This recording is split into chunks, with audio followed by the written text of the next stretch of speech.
Morning, Rector Magnificus, distinguished guests, colleagues, ladies and gentlemen.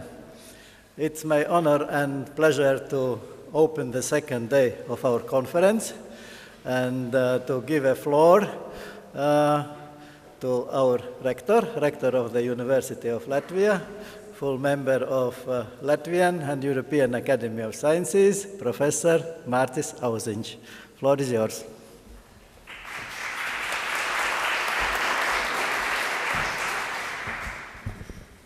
Good morning. Dear colleagues, dear friends, I'm really happy to welcome all of you to the University of Latvia, to small aula of University of Latvia. Although we call it small aula, actually it's in very important place at our university, and we are reserving it only for very important occasions. And today, of course, it's very appropriate to organize your conference in small aula of our university, because in this place, University of Latvia was established. It was established 95 years ago, in 1919, as the first national research center and first national university. And actually this podium from which I'm speaking today was designed by one of the first rectors of the university. He was architect by training, and the appearance of this hall and actually of this podium is his creation. I see many international guests at this conference, and probably I should give very brief introduction to our university. As I said, University of Latvia was established in 1919. We are celebrating 95th anniversary this year, and for European scale it sounds like a rather young university. But actually in Latvia it cannot be older than that if we are national university, because University of Latvia was established a couple of months after the independent country was established. And even before University of Latvia was established, in the same building there was German Polytechnical School, high education institution, university, but our founding fathers decided that we will be starting to count our age from independent university, from independent country. This is why, rather untypical for Europe, we are claiming to be younger than university was in the same building existing for many years. Currently we are the only one classical type university in Latvia. It means that we are covering all subject areas, except we have very little engineering, because we have Riga Polytechnical Institute, which is a technical university currently, which is mainly dealing with education of engineers. Otherwise, we have social sciences, humanities, science, medicine, so all the subject areas are covered at our university. We definitely are a research university, because we are publishing more than 50% of all the research papers published in Latvia. More than 50% of research papers are coming from this one university, of course, together with our research institutes. Another way how to measure research output is how many PhD students defend their thesis. And again, University of Latvia defends more than 50% of all the PhD theses defended in country. So we are providing and educating 50% of all the new PhDs in our country at the University of Latvia. This is why it's very reasonable and logical to hold this type of conferences at the University of Latvia.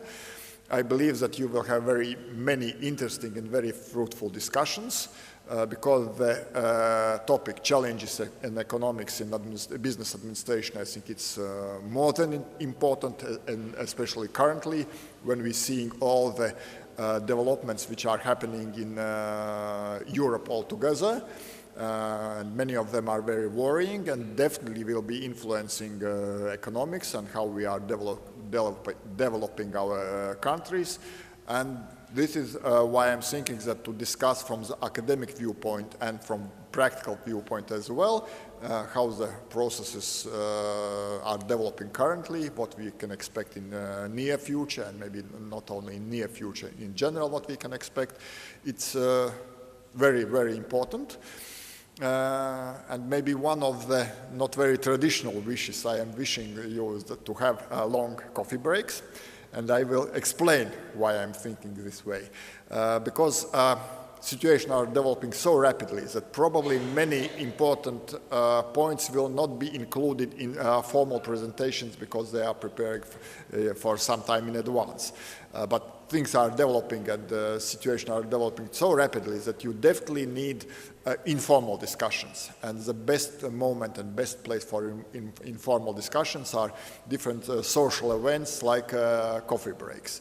And during these coffee breaks, very often new ideas are developing, sometimes new partnerships are established, sometimes new projects are started, and I will be more than happy if after this conference, again, some new projects and new partnerships will be established, and new development in the research in economics and business administration will be started. So I wish you very interesting and fruitful discussions, formal and informal discussions during this conference, and hope that you will have also a little bit time to enjoy our beautiful city, Riga. Thank you.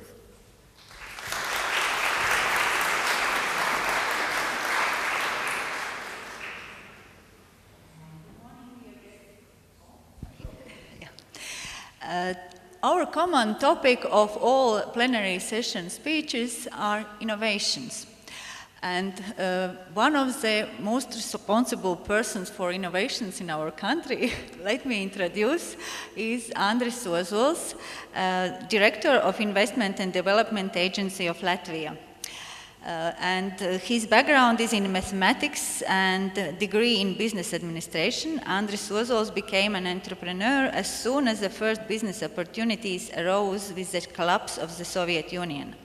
Mr. Ozols has successful business experience, but from 2004 he is appointed as a Director of Investment and Development Agency of Latvia.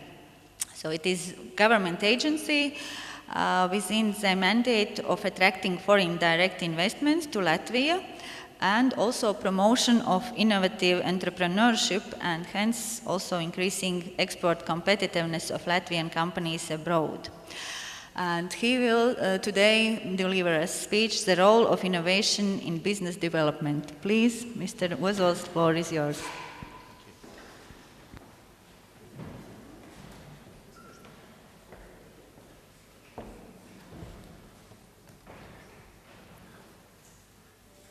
Ladies and gentlemen, it is a privilege to be here. I'm happy how I'm introduced. So, having entrepreneurial background, but now becoming a civil servant since more than 10 years. And actually the mandate given to me is, I suppose, because of the importance of such a type of agency in our country's business life. So, I wonder how I can put my presentation on the screen. Yes, thank you. Perhaps very few introductory words. We are a rather big government body and more innovation policy and investment attraction policy implementing body, not a policy maker. And knowing that you had very interesting topics discussed yesterday, where Mr. Karl-Heinz Leitner was delivering speech about different types of innovation and where the future goes, too, I would like to offer you kind of Latvian average businessman perspective about the role of some even synthetic instruments in innovation support. And to do so, I slightly need to zoom out and to give a bit more of global perspective, but I promise to be short on that. So there is obvious shift of global power. So last year was the first year where emerging markets, so-called emerging markets, were delivering more than half of world's GDP. It has been never before. So it has been always traditional that it is Japan, United States, European Union, but now last year this finally did change what we knew it will happen. So, and if you see Latvian particular perspective, then of course we do need to speak about stability, which at the moment is jeopardized. So I cannot avoid just to mention, not to speak in depth, but of course Latvian business does react, even Latvian innovation business does react to what is happening in Ukraine. Strange enough, but we have more interest in investment in our infrastructure, also in research infrastructure from both countries, from Ukraine and Russia, because some business sectors seek for reliable environment with a very good infrastructure and good scientific support. So Latvian economy is of course not back in track. We have a GDP which is still below 2007. Nevertheless, we are fastest growing economy again in European Union. So, but coming to Latvian average entrepreneurs' point of view about influence on their strategic focus, not strategic focus of the country, but from the particular perspective, what is globally happening, how does Latvian company innovate differently from if nothing would happen. And we must say that the backbone of our economy, of particular Latvia's economy, are small and medium-sized companies, SMEs, so-called SMEs. They do innovate in a different way to a large extent. So whether we are having major impact from R&D in the world, yes, we do. But major production units do use innovation developed in different countries, in so-called old good Europe, mainly, also nowadays China, Japan. And if you consider business part of our R&D business as such an added value, then if you would compare it with the overall impact on GDP, then you would come to rather strange enough observation. And I will come to this in one of my slides showing you our traditional industries. The average attitude is, of course, that most adaptable survives, and as Tom Friedman said, not the strong will be eating the weak ones, but fast and adaptable will be winning the slow ones. So, and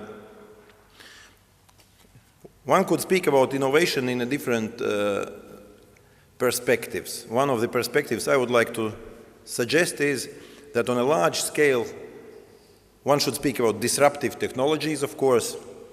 Then you do have improvements in customer satisfaction with numerous examples. You do have also day-to-day improvements, and disruptive technologies do not appear so frequently. For instance, in many cases, seeing where the world goes to, and I suppose this has been extensively covered yesterday, Latvia needs to find our particular role of our country and role of our particular companies. Where do we have a chances? And we have observed, usually we do not speak about positive heritage from former Soviet Union. I dare to mention it. We were R&D center for Soviet military development, for R&D for pharmaceutical industry. More than 20% of new medicine, new drugs were developed in Latvia for all this rather large country. And because of that, based on that basis, we have a particular cluster well developed and succeeding in the world with pharmaceutical companies, chemical companies, cosmetic companies. This goes to several industries, but what I really do need to mention, not only private business does compete, but scientific business, research and development business not only does compete, but needs to emphasize one particular thing, that the enemy of the best is good, and almost good deliverables, almost good services and infrastructure is not enough. And here I do speak about very narrow focusing of very specific industries. So because competition happens not only between the governments, where 20 years ago our Investment and Development Agency was set up, our major challenge was, of course, to promote more innovative companies. What did we observe? That foreign companies, even global corporations coming to our country, they do not seek for Latvian innovation, they seek our knowledge, because knowledge and innovation is too frequently put together. What we do see, and we speak about more than 15 billion euro investment in a rather recent years, 15 billion euro investment in Latvian infrastructure, in Latvian economy. And what we did observe, that the impact of so-called R&D companies and sincerely and really innovative companies is rather little compared to that scale. I do have some particular explanations. But once again, governments do compete, global corporations compete, even NGOs compete, and millions of companies compete in the world. And Latvia, with only 2 million population, of course, does need and has major challenge to specialize, to find our niches. Here I come to sectors. So regardless how new trends in the world develop, either smart materials, biomedicine, biotechnologies, computer programming, electronics, the major impact on Latvian economy, on Latvian development, still remains on so-called traditional sectors.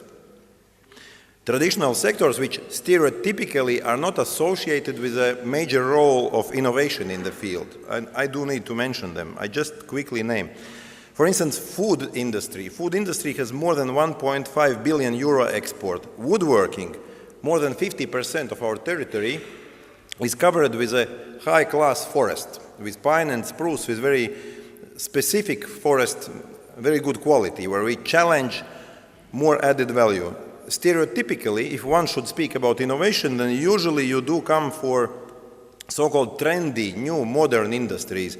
But the impact of increasing efficiency of traditional sector like woodworking, because we have Wood Chemistry Institute and some other very specific and very good working and effective research institutions, like Silava, for instance. Impact on woodworking industry, for instance, increasing output of 2% gives instantly many millions in Latvian economy. Impact on so-called very modern new trends by even doubling, making it triple. GDP increase in biomedicine would not make a strong impact on Latvian economy. So what do I go for now?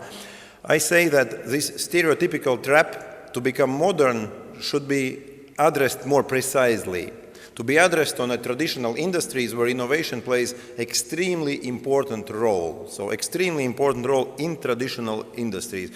For instance, speaking about our geography, regardless how one should, especially politicians very often do so, they follow the trends, they follow European legislation and European support, and they put sometimes artificial and synthetic targets, for instance, to be pioneers in new sectors where Latvia perhaps doesn't have realistic chances and does forget traditional sectors. What do we have at the end? We have misled attention of the society, misled attention of the energy we devote to development, with no strong financial impact on our economy. So metalworking, engineering, electronic sector, for instance, again, 1.3 billion euro output. For Latvia, it is a lot. I repeat, we are a rather small-scale economy. And where I mentioned woodworking sector, our soil isn't rich. Latvia's soil isn't rich. We have highly educated people. We have geography for transit and logistics. And we do have more than 50% of territory, and territory of Latvia is rather large, unlike our population. So we are bigger than Switzerland, than Denmark, than Belgium, than Netherlands, than Belgium and Netherlands together, actually. And half of such a territory is covered with the wealth of our forest. So I'm supposed to speak about the role of government.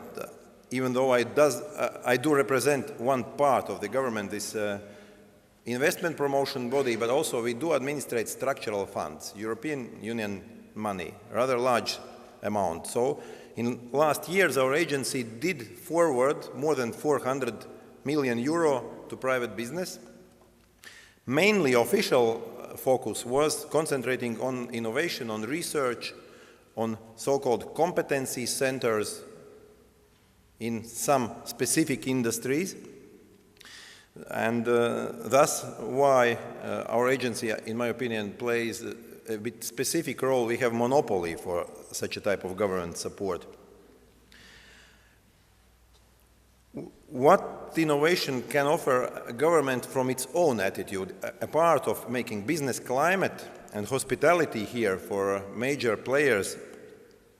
We have some excellent examples in the world for so-called government innovation. Good examples are numerous. Finland, Singapore. I would like to mention also one specific area of Latvia, what we did as a good part of our impact. So once I learned that Finns call in educational system, our major innovation of a century, where I was really wondering. I thought, that because Nokia was claiming that they developed not because of government impact of Finnish educational system, but in spite of that. So now maybe Nokia is not anymore a good example, but strange enough, but Finns call their major innovation of a century free meals implemented in schools in 1948 after World War II, where they were saying that availability of not only school and education, but also some financial support in the sense of food was very important to change the perspective and paradigm, how to see to education and to attitude.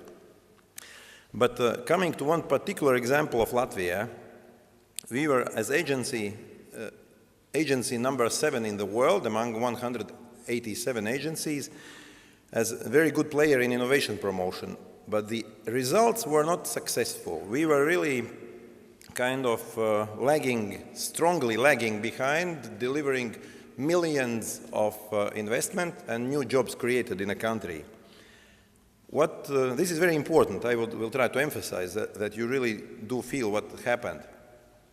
We did understand that average investor, what means average, especially innovative investor with a high value added, he doesn't come to the country with good agency which suggests new property, good municipal support, structural fund support.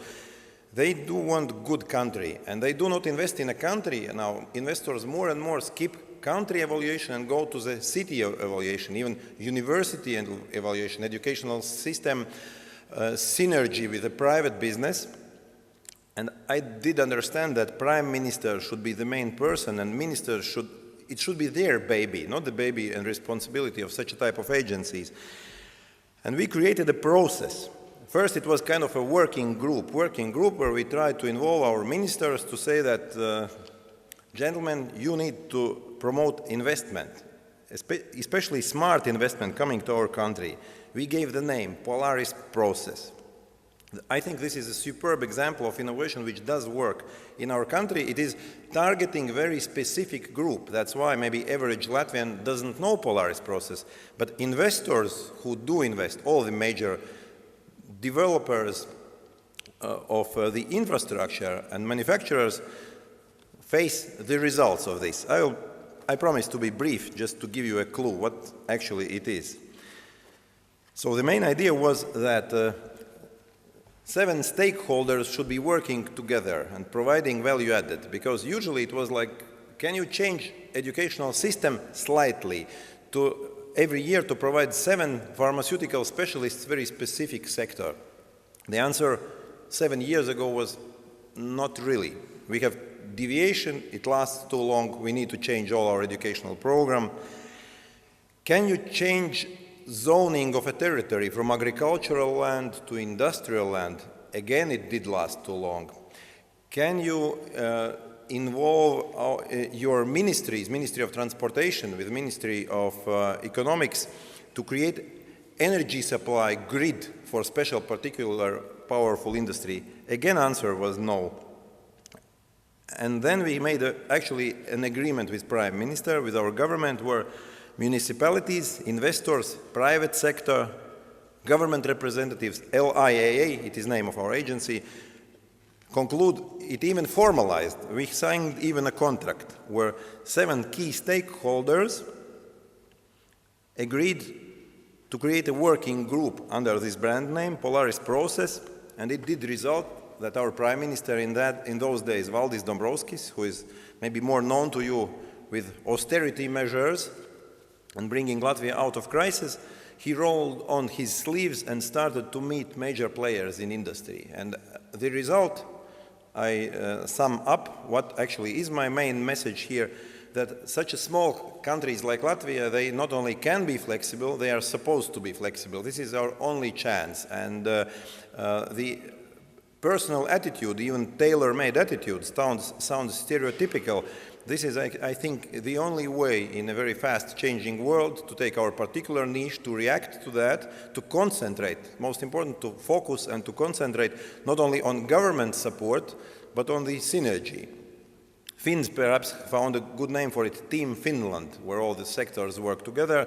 We did create such a system, where now Mrs. Laimdota Straujuma continues that, but foreign capital, especially in the field of R&D, like, for instance, Danish company Atea, 600 jobs in Latvia because of that, because of personal invitation, very specific made value proposition, and we have been lucky to secure investment for our country. So what it all, again, summing up, has to do with particular innovation support. My main message was not to compete with Mr. Karl-Heinz Leitner about what it would be our comment where the world goes to. I, on purpose, concentrated on Latvia's specific situation here. The base with our GDP fall and slowdown of our economy was absolutely shocking. Imagine after 3 consecutive years, double-digit GDP growth rate. Within 1 year, it was minus 18%, so actually our national economics was shrinking 1/3 within 1.5 years. And now again, Latvia is on the right track, on a stable recovery, with a very specific declared focus on innovation and on knowledge-based economy. And I think government's role, and I do represent only implementing institution of specific programs, but the government's role is, I think, from those declared priorities to come to substantial support. And this is not always about money, it is about attitude. And one part of attitude is that there is clear message, how do you move on if you are a foreign company, not only Latvian, local company, but if you are a foreign company and want to understand, is here red tape, is here bureaucracy? Certainly is, but you need to get a clue how to handle it. And actually, we have been creating a system what we call plug and play. You need actually only 1 day to register the company and to get it fully operational with Register of Enterprises, with State Revenue Service.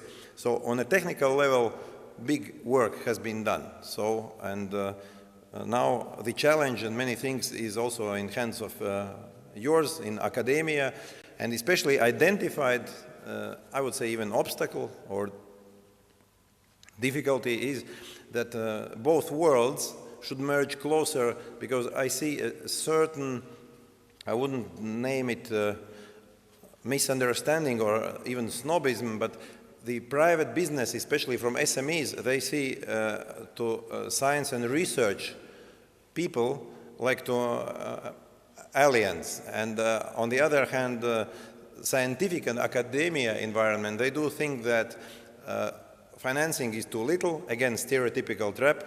It is true, but this doesn't give an excuse of not merging them on a proper way. And that is why I do hope that in the next planning period, and now we do start next 7-year planning period, this merge by creating real competency centers and the marriage of academia and private sector in Latvia will play a very, very important role. And we will stop our emigration and brain drain, because partly we do prepare high-class specialists, but not providing infrastructure in Latvia where they can not only find work, but can succeed.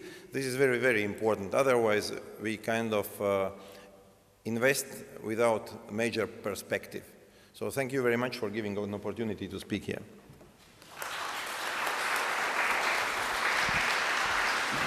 Thank you very much, Mr. Ozols.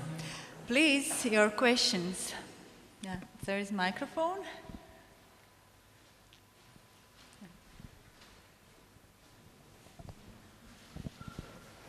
Please, Gustav. Thank you very much, Andres Ozols. You said that Latvia, if I understood you correct, had 20% of the Soviet medicine development. And when I saw your slides, you had mentioned that there were some new industries, and the new industries was biomedicine and biotechnology. I wondered, why can they be new if you already were so well established when the Soviet Union broke down? Understand. Actually, I better admit that if one should not speak about very specific new medicine like stem cells and specific subsectors which were not in existence, you speak about enzymes, and then it is or rather wide range of R&D in Latvia, where we have full circle from R&D to the end production, then I should be addressing and changing in a slide it to traditional sectors. So, but my main message was that rather little added efficiency on a traditional sectors would bring major impact in terms of money than to fall into trap of doubling electronics production nowadays in Latvia as a major achievement. Making electronics production in Latvia double, it will be almost no impact on Latvian economy at the moment. That was my message. But I do understand and agree what you said. Yes, thank you. Also, I think this is a really interesting story or strategy you presented here. My comment is, I mean, we have these discussions also in Austria. We also have rather traditional industries. And of course, we also, for instance, want to foster that we have more investments in pharmaceuticals, which require a lot of R&D investments. Nevertheless, I think if you want to raise up or the innovativeness of also of a traditional industry like food industry, like machinery also, or wood industry, sometimes you also need, you have to implement new technologies which at the end are, for instance, also then information technologies. When you look what is really an innovative food processing company or wood processing companies, usually they use also a lot of high tech. So I think also that you would nevertheless would have to invest also in specific, let's say, competencies in high-tech fields in order to make these traditional industries more innovative. So at the end, I think also you would have to invest in R&D in such industries or scientific fields. So it's probably you will not grow up or try to develop a really high-tech industry, but nevertheless you need some components and probably cooperations with international partners and so on. I think in general I would say it's a good strategy. Yeah, one could only agree, Dr. Leitner. Especially I would like to emphasize that adding even, not objecting, but adding to what you just said, the challenge even gets additional edge because, for instance, where academia and especially applicable science asks for certain concentration in some fields having excellency, not to focusing on everything is focusing on nothing, of course. Then the most important challenge now is how to secure that the benefit of achievements goes to economy of this particular country. It needs to be explained shortly. For instance, we have numerous cases where a research institution receives government support to develop something very important and new. Coming to successful result where commercialization takes place, all of a sudden there comes announcement that we are in a free market and we sell it to Germany or to Austria, for instance. And where is contradiction in the air? If you take science and this research as a business, as such as one part of added value chain, a part of production, research as business adding value, this is one story, and then this argument is fair enough. If you do say that, country of Latvia, you use European funds and please support us, we use your support, we create new patent, and then we do sell this patent and the commercialization takes place in another country, then the support should not take place. So I make it maybe too complicated, but there are a number of institutions who are not devoting their results to this major slogan, everything in favor of Latvia. Then all of a sudden they play between business and non-business and science for sake of development of the country.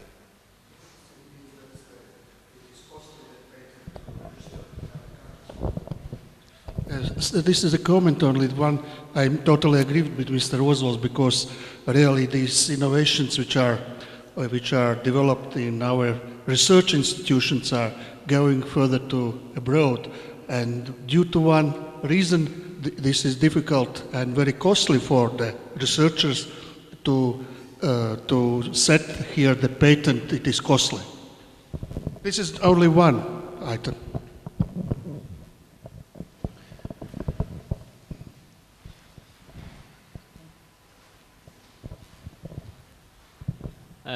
Yes, maybe I just make a comment. Because you mentioned the Finnish case, the Finns, they value free lunches in school, for example. So I spent 7 years in Finland because I studied and worked in Finland for 7 years. So I understand actually, yes, they always mention free lunches are very important for primary and maybe for primary and secondary schools. And they also think equal education is very important for innovation. I mean, if you talk about the education system, so everybody should have a chance to attend the school. And the interesting thing is in Finland, actually, maybe the culture values education. The best students in Finland, they always would like to be a teacher.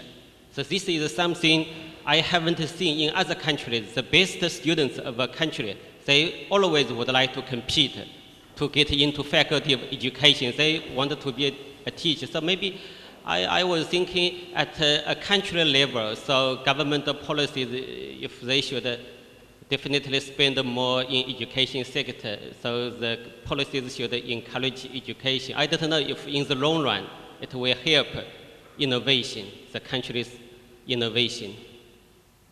Just a comment. Yeah, I understand it was more a comment, and especially I wanted to emphasize it not as a major lesson how to improve educational system, but about the strange enough attitude to innovation in the school and educational system. It was 1948, 3 years after World War II, and in Finland it was a major difficulty in those days to implement free meal at schools. It was not like there was spare money and they didn't know what to do and how to spend it.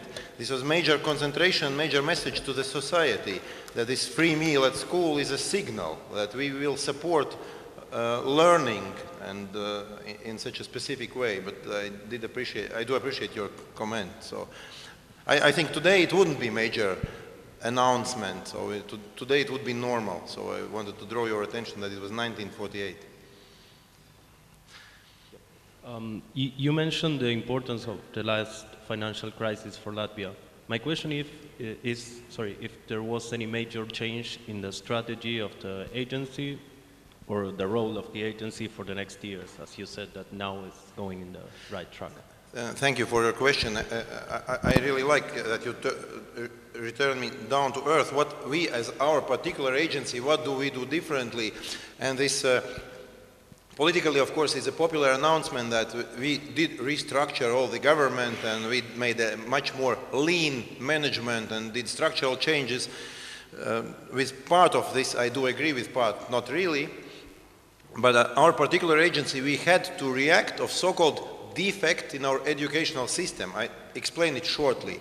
So classical stereotype is that countries, and not only like Latvia, but even Switzerland and Germany, are running short of engineers, of technical sciences, of specialists in a number of fields to create manufacturing industries and tend more and more into services industries. More than 80% of GDP in such developed countries like Switzerland and Germany fall onto services and not manufacturing. Many services, IT, banking, tourism, logistics, numerous services. Even though that those are major industrial superpowers. And if you do see what we can do, for instance, if a stereotype is that we educate too many bookkeepers, lawyers, management specialists, especially private universities, they tend to artificially create demand which is not demand of the society. I explain it. For instance, demand to learn certain professions has to do with expectations of parents to their children, of the youth also, which professions are prestigious. And there is no direct link that those professions are required in the society. Many of them do work in a different profession. Especially private, I wouldn't call universities, but private highest educational institutions, they tend on purpose to spend as less as possible by invest in the, not in laboratories, not in engineering sciences, mainly they buy just a desk and computer and do teach what they are capable to do so. What it has, I simplify, but I want to make my point clear. We needed to react with those many bookkeepers, what to do with them. Do they emigrate? And we started to concentrate our strategy on so-called shared services centers. We named ourselves this strategy, make out of defect effect. Classical average Latvian bookkeeping does not export. He serves Latvian company. If this Latvian company does work for export, then indirectly this bookkeeper has to do with export. All of a sudden, my example with Atea, Danish company, or Cytec, American company, Atea 600 jobs, Cytec 300 jobs. Imagine 200 HR specialists or bookkeepers all of a sudden do work for export, and this means many millions of income, regular income for selling our services abroad. So the mandate of our agency is not to change educational system, maybe to initiate some changes.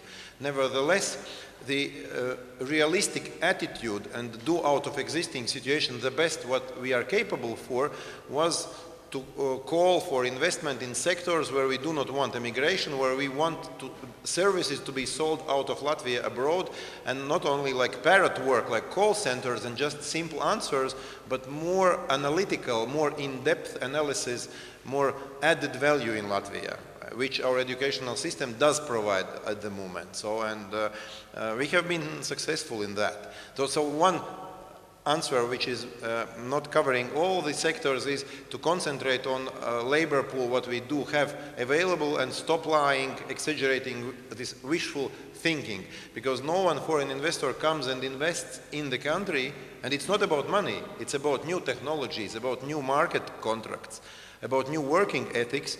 They do not invest if they do not do proper due diligence. And if, for instance, we exaggerate, and exaggeration is one of the forms of lie, you do call for more attention. They come several times here, they analyze, but they do not invest, and you are not trustworthy. So the best, if you are about to lose some investors, lose them on early stage and concentrate on those you can secure for your country. And that's about it. Thank you.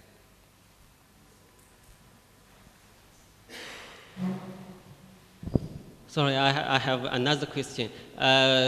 Because now I'm working in Estonia, Tallinn University of Technology, and in Tallinn we had quite many seminars. Estonia people, they say that actually Estonia's innovation policies normally they just modified from Nordic innovation policies, for example, Finland and Denmark. And I have seen a figure, a table, Nordic countries, and maybe also Germany, I don't remember exactly which country is #1 in terms of innovation index. Maybe Denmark, Germany, these kind of countries. So my question is, some people say that Estonia is doing well because they just modified or used some Nordic models. So is it possible for Latvia maybe to use some Nordic innovation policies? And I wanted to hear your personal opinion. So what's your personal opinion? Is it possible to use the Nordic model for innovation, a lot of innovation policies? And what are the problems for Latvia in your personal view? Luckily, you know, I can escape the very politically binding answer, because, as I said, we are as agency, even though we are bigger than Ministry of Economics in terms of number, but we are not policy makers, we do implement. But if you ask whether one should develop a bicycle or we can learn from Finns, Scandinavians, and in particular from Estonians, then I would say we do so. We do so on the agency level, on the technical part, which is not simply implementation, it is a rather deep understanding, in my opinion, what we are doing.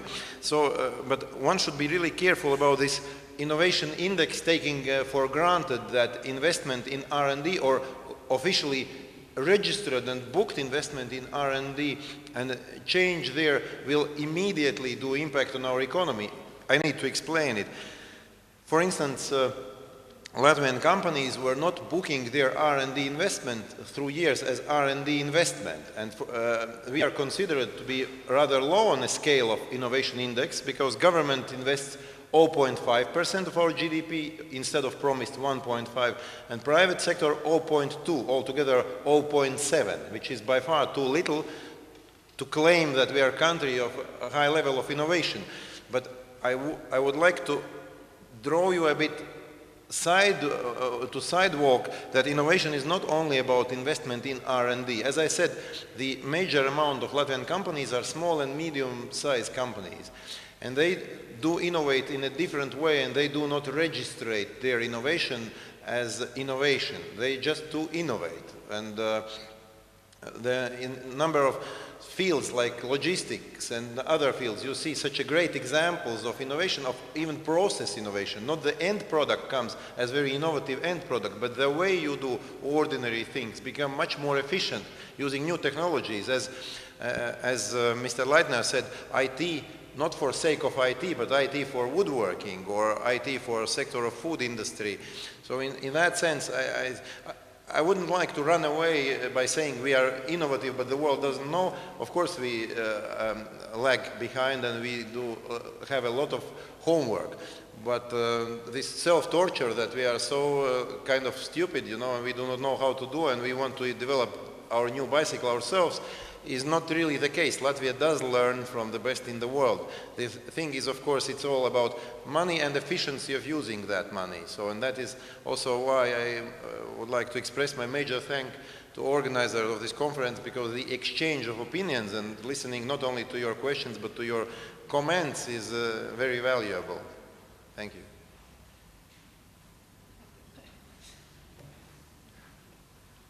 More questions?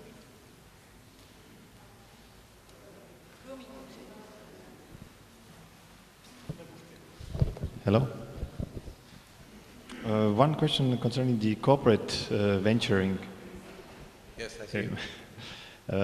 Concerning corporate venturing, which started in the 90s in Germany and accelerated in the new century, where blue chip companies like Siemens or Bosch or so have their venture capital units which engage in very early stages of the companies, or in very early stages of developing products or services. Are there also any platforms in Latvia where you can find, or where such interesting ideas are introduced and are accessible for, let's say, such seed financiers? How was your experience with this in the past time? Rather deep question. I will try not to be too long with my answer. Actually, if you speak about some, what I did already once call synthetic instruments of support, starting from startups, sometimes even spin-offs, and facing this pre-seed, seed capital and valley of death, even Skype Estonians, they said that, you know, where they really needed money, nobody was available, and when their venture capitalists, out of 18 funds, 2 were lucky to invest, and they both claim that Skype did succeed because of them. But not avoiding the answer, I would like to say that this is pseudo problem that the number of venture capitalists available here in Latvia is a major difficulty.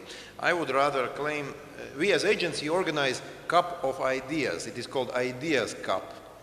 Then we have also Secret of the Company. It's television show seeking for new ideas and marrying them with venture capitalists. And to claim that bigger number of venture capitalists in Latvia will boost more industries to develop is a bit naive. I explain for one reason. We have 22 banks in Latvia. If I would say that this is not enough banks, if it would be 40 banks, then there would be more industry. It would like to claim that there is no chance to have access to the money. To my understanding at the moment, there is a shortage of not only ideas, but ideas together with teams who can implement, because no venture capitalist wants to do business instead of the team. So in Latvia, this tradition should be renewed, that entrepreneurial people really take a risk a bit more. For instance, Latvia was typical for rather large factories like WEF, 30,000 people working, RAF, 20,000 people working, unlike in Poland and in some other countries, even unlike in Lithuania. And I think that tradition in the air is that Latvians need to gain back this entrepreneurial gene, and the problem is not money available at the moment, but persuasive ideas as well. So, and if we would promote, instead of 3 well-known venture capitalists acting in Riga, if instead of 3 there would be 7, it wouldn't make investment in startups double. Maybe it would be making no impact at all. So I think motivation is more important, so, and inspiring and challenging, and that's part of our job. Mr. Leitner.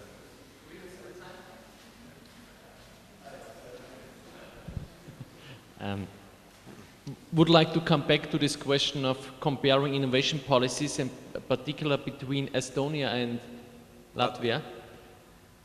Because as far as I have understood and also talked last year with a colleague from Estonia, Estonia more or less tried to imitate the innovation policy from Finland, and exactly did what you obviously do not try to do. They also focused on high-tech industry and so on. And obviously a lot of people are not very satisfied, and obviously it was also not considered as so successfully the Estonian case. So again, I think what we observe also on the international level is, of course, that countries imitate, if you so like, innovation policies.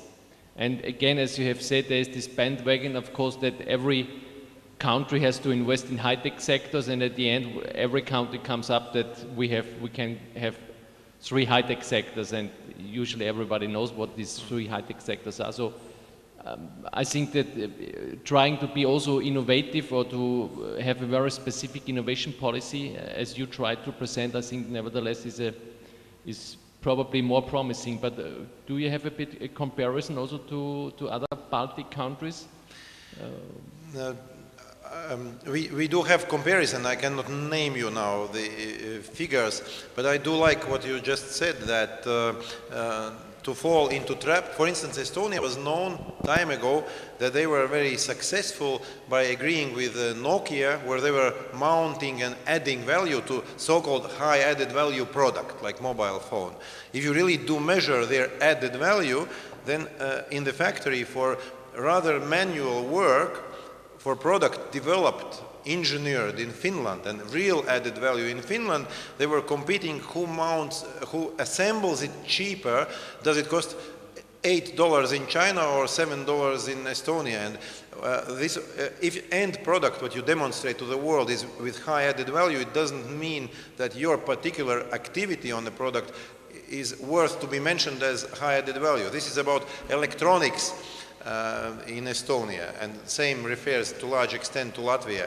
And this is what I mentioned in my presentation, that stereotypical way of thinking, that we have IT industry, they have IT industry in Africa, internet is everywhere in the world. This announcement would be like, we are driving cars, not anymore horses, you know, and this is a bit strange, you know, who drives horses nowadays on the streets, you know, and one should really be honest and to see our particular strength. And if we do not focus, as I mentioned, private business does compete. Scientific and research institutions do compete even in more tough way, because if in private business can be several winners, then in research of new products sometimes there is one winner, because society buys the best, and this really doesn't make sense to spread our energy and finances to be almost good, not even good, by far not the best, but to concentrate on sectors where we have not even the chance to be among the best.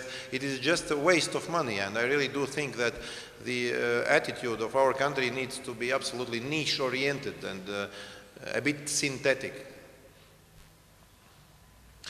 So I'm getting a hint that my time is over, and once again, thank you very much for the opportunity to answer your questions and to speak here. Thanks.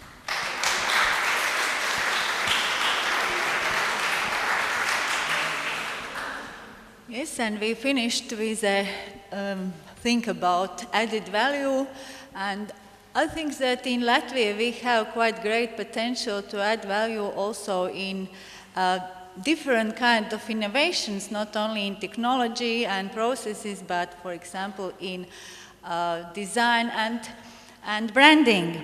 And today we have a very excellent opportunity to listen to Professor Nagasawa, who is leading expert in Japan on design and brand innovation management.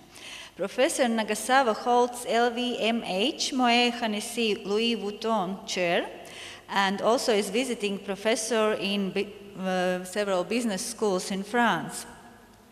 He has served on many national government committees, won numerous academic awards, and traveled and lectured extensively through Japan, Asia, and Europe.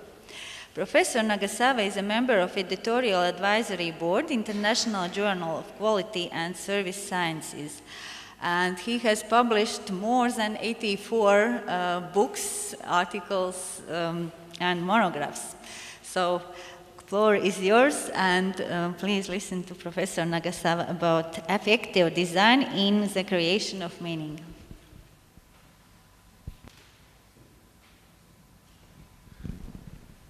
Thank you, Professor Dimante. And so, okay. Love Dien, Mani Sans Shinya Nagasawa. Thank you. So, guten Morgen, ich bin Japaner und ich heiße Shinya Nagasawa. So, buongiorno, sono giapponese, mi chiamo Shinya Nagasawa. Bonjour, madame, monsieur, je suis japonais, je m'appelle Shinya Nagasawa, professeur au Waseda Université au Japon et professeur invité au ESSEC Business School in France et Sciences Po Paris. Thank you. And thank you very much. Pardien. And so this is my introduction, but the professor already announced. And so I forget to introduce myself. I'm the external auditor of Epoch Company. Epoch Company is very famous for its Sylvanian families for a rabbit door. So I heard that rabbit doors sells very well in Russia and in United Kingdom and in France, and also emerging in Germany. Perhaps in Latvia, coming soon.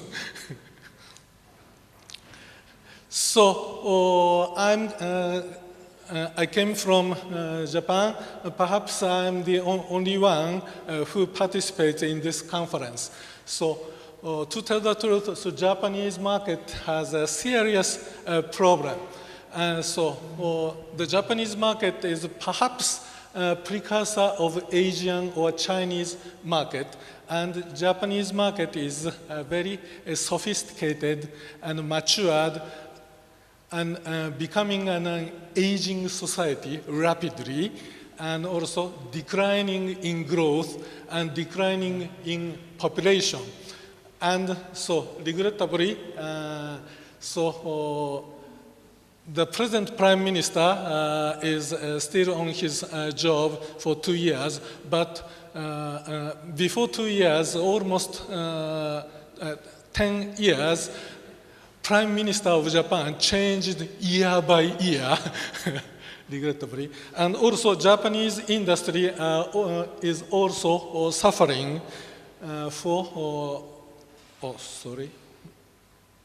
So declining in growth, so declining in the domestic market, and suffering from a high labor cost, and suffering from high corporation tax, and becoming the hollowing out to the Asia, especially in China, and Vietnam, and Myanmar, and Sri Lanka, and Bangladesh, and so on. So I published 5 years ago the design management of Sony company. At that time, Sony company was splendid, an excellent company, but nowadays I do not say that the Sony company is not excellent because they are on the way of restructuring, and they abandoned the PC machines, and regrettably, but also so Toyota Motor Company or Honda Motor Company is still strong, but so Sony or Sharp are suffering from it's on their business. So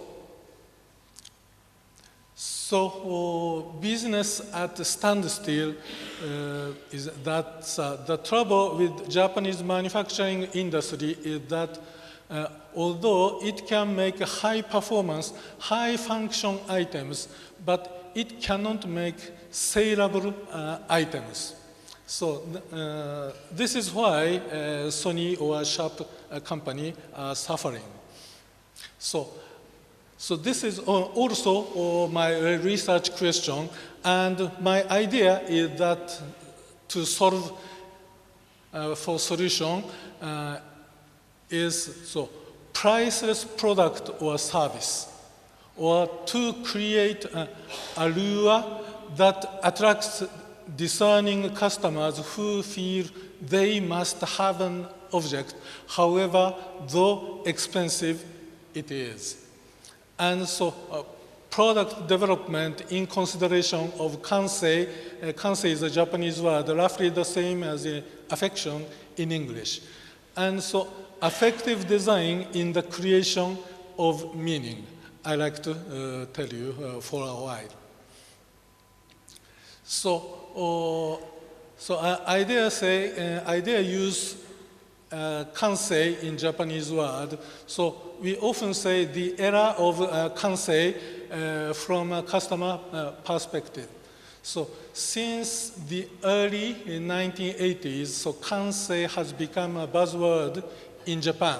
So people's lives had become richer, daily products were reaching all parts of the world, and consumers were no longer satisfied with having the same as the other people, but wanted things only they themselves had. So that time has been called the age of kansei, when leading creators and trendsetters used to initiate edgy styles.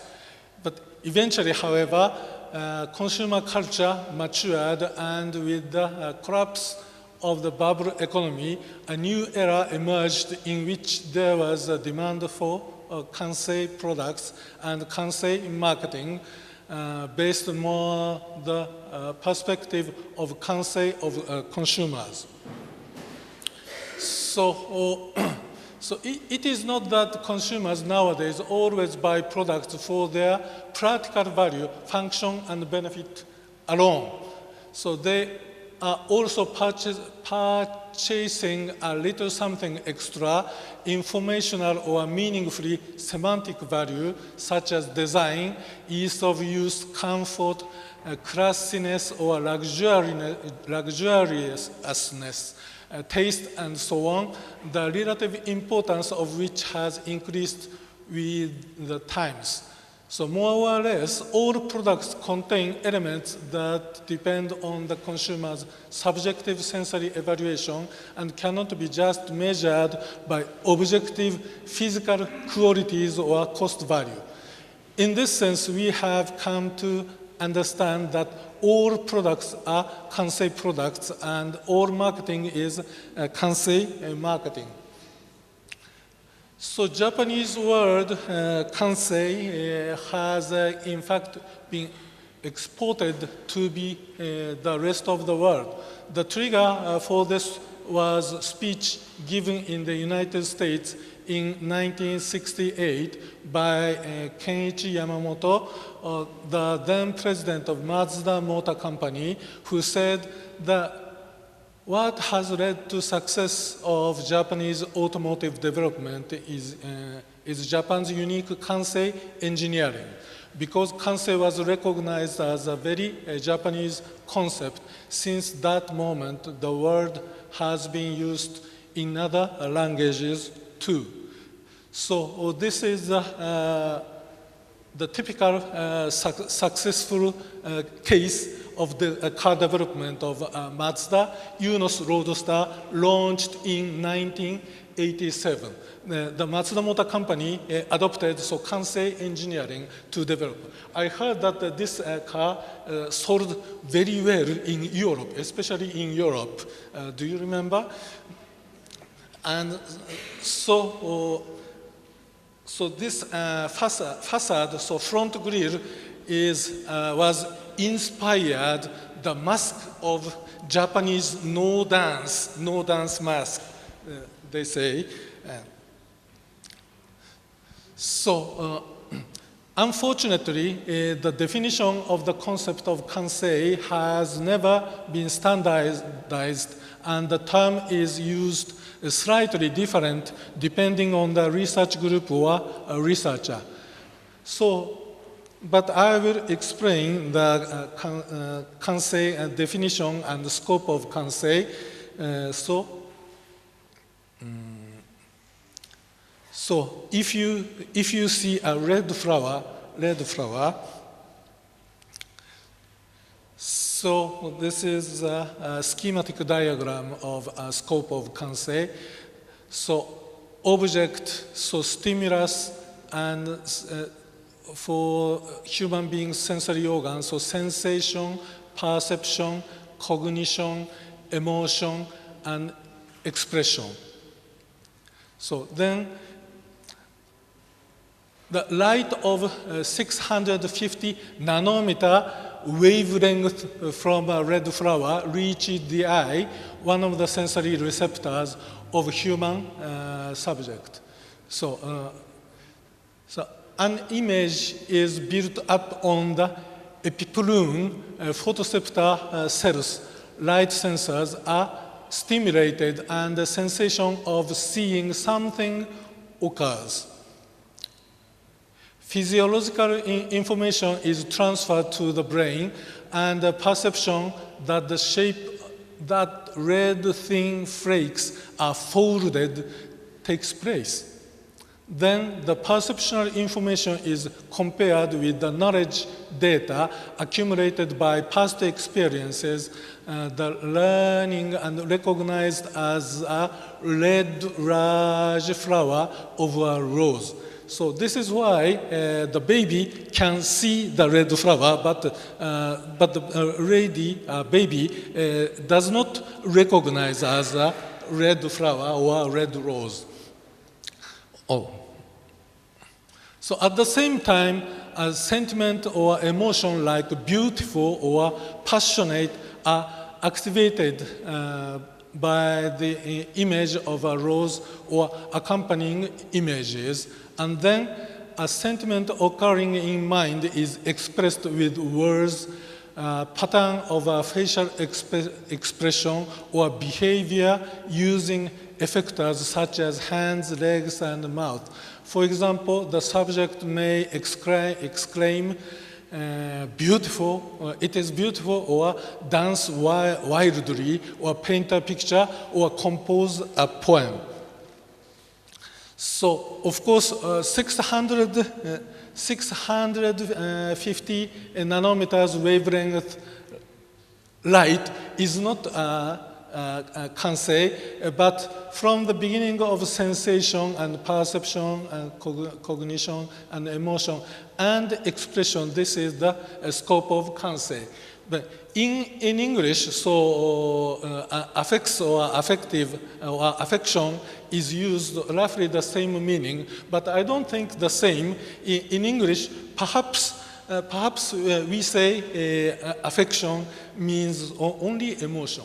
But we dare say from the beginning of sensation to the expression, we call kansei. So kansei is a broad of scope, has a broad scope, I think. So,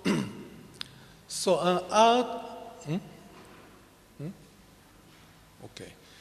So out of this incidents above, I defined from sensation to the expression which occur after a stimulus of external world reached a sensory receptor as the kansei in a broad sense. So you may wonder why responses in a sensation or perception level of 2 or 3. So sensation or perception are placed under the name of kansei. That is because we can regard sensations as a power of activate kansei and to put information for kansei. So my explanation is based on the human information processing proposed by Lindsay and Norman. So Norman is Don Norman is very famous for cognitive science. So rather than indicating in any single part of the process of human sensation, cognition, and expression, so kansei is defined as an idea encompassing a holistic process. Yeah. And so research on kansei can be seen as an integrated field of study covering human science, ergonomics, sensory evaluation, and statistical analysis, sensoring and modeling, and even communication and management. So nowadays, the research group or researchers in the field of product design tends to use both kansei and affective the words kansei affective engineering on their papers, or in the field of soft computing, affective computing has been used instead of kansei, but I think roughly the same in meaning. So the trouble with the Japanese manufacturing industry is that although it can make high performance, high functional items, it cannot make saleable items. So it demonstrates superb ability to improve technology and product design-centered quality, as seen in the development of mobile phones that are 0.05 meter thinner than the rival products. But on the other hand, it is poor at incorporating human kansei-centered quality. It has therefore lost its competitive edge. So as for Sony, so the design manager, Mr. Kuroki, leads the Sony design section. Mr. Kuroki had developed so-called Walkman. So in the 1980s and 1990s, there was a so-called Sony design. But in the 21st century, they already lost and forgot the Sony design. So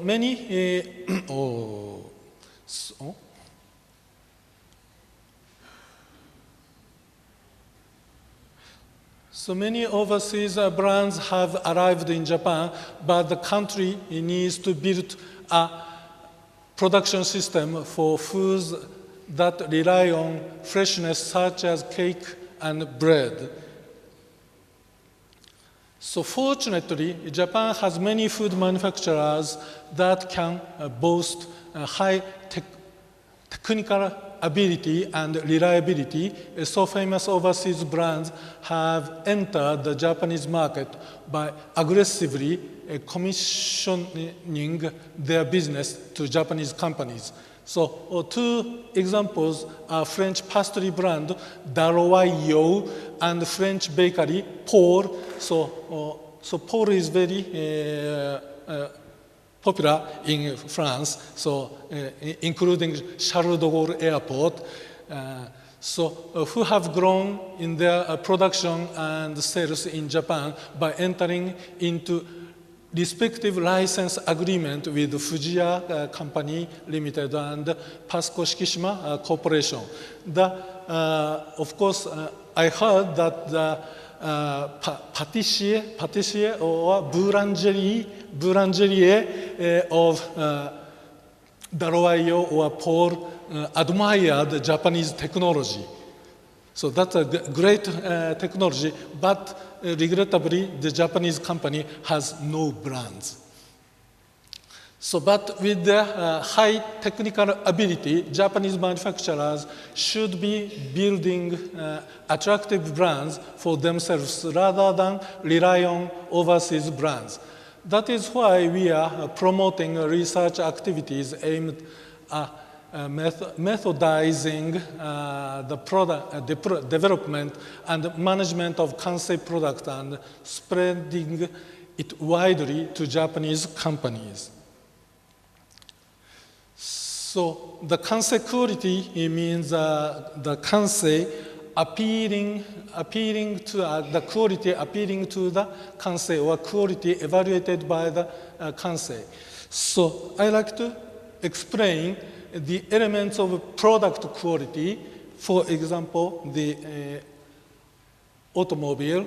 So this is a primary, so the product quality, so marketable quality or holistic quality can be divided into three qualities.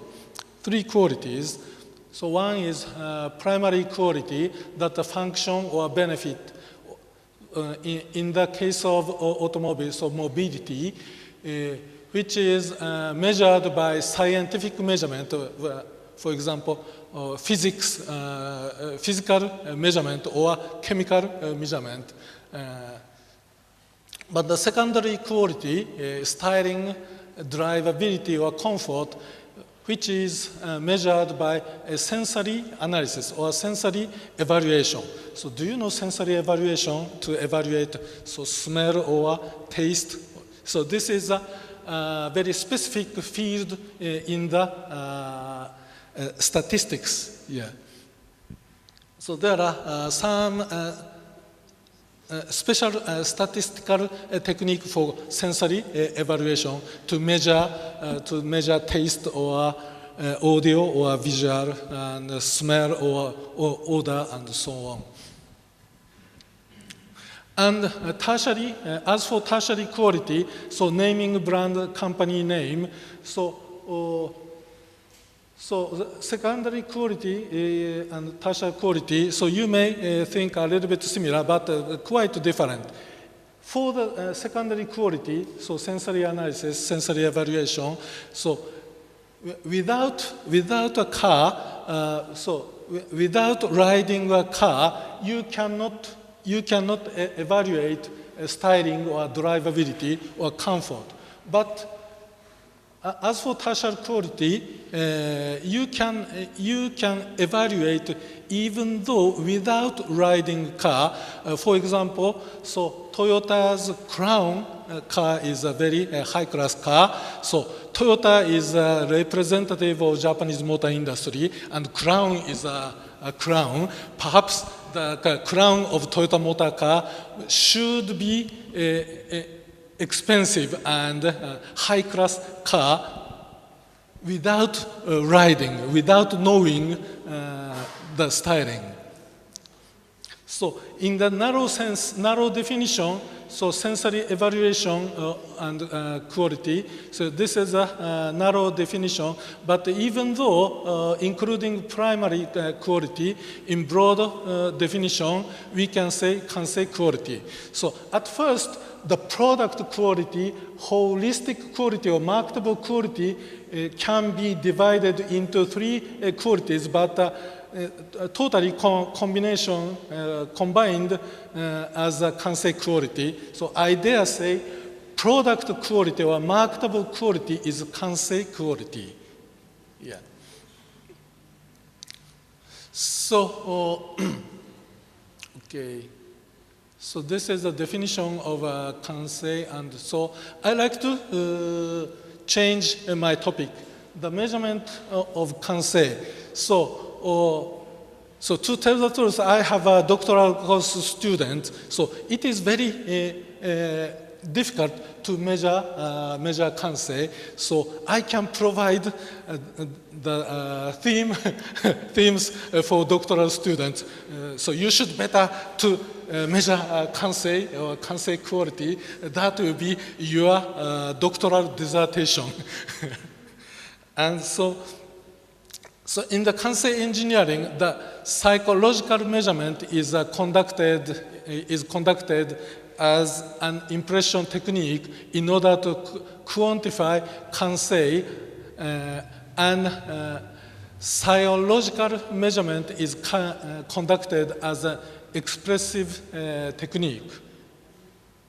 So this is a product and a human being. So product consists of the combination of physical value. But human being feels psychologically or psychologically. So this is a function or a relationship between physical value of a product between psychological value of a human being. And also there is a relationship between physical value of products and psychological value of a human being. Of course, psychological value has some relationship with psychological value. So the three relationships between physical value and psychological value and psychological value are very important, I think. So in original Kansei engineering, only measured psychological value by questionnaire and uses multivariate analysis. And in narrow sense, so Kansei engineering is a multivariate analysis of questionnaire of human being. But nowadays, so the many researchers try to measure by a psychological value by brain or and so on, of course, heart beating and so on. Oh, sorry.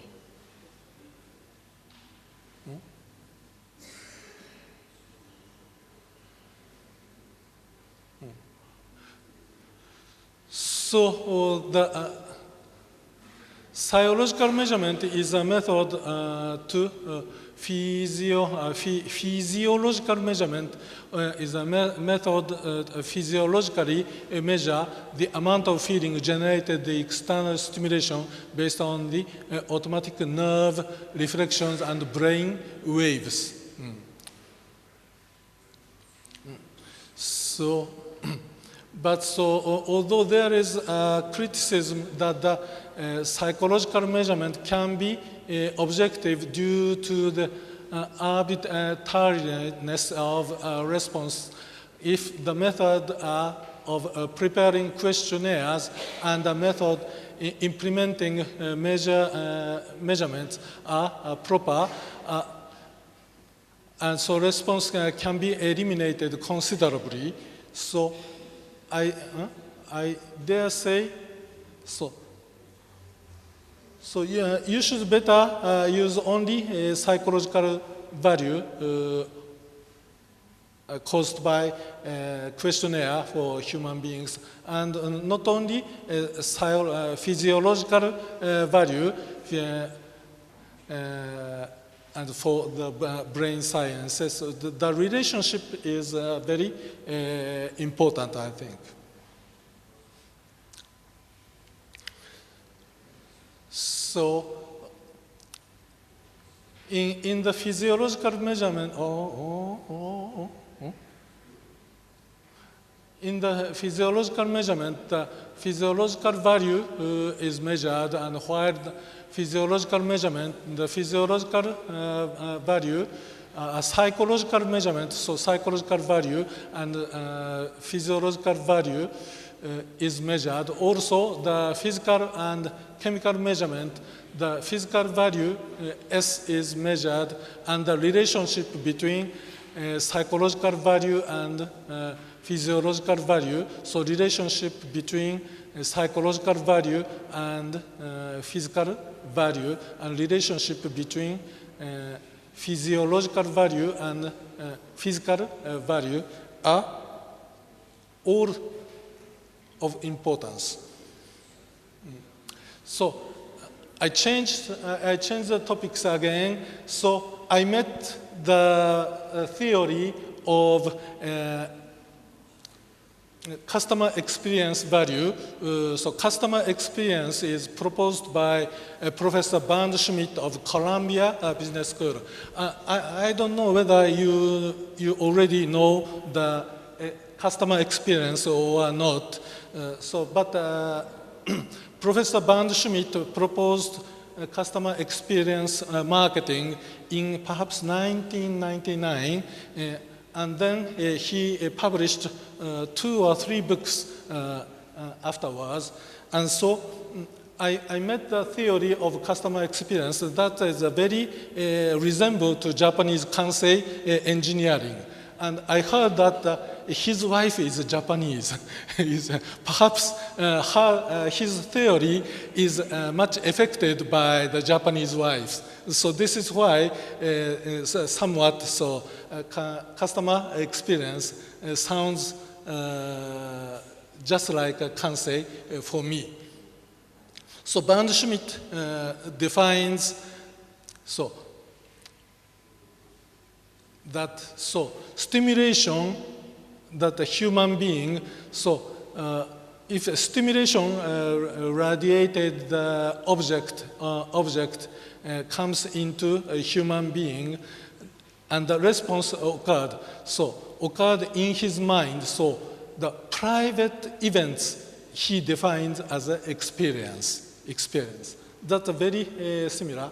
So the Bernd Schmidt publication, experiences are private events that occur in response to some stimulation that is as provided by marketing efforts before and after purchase. This is the definition of the customer experiences. That's very similar to Japanese Kansei.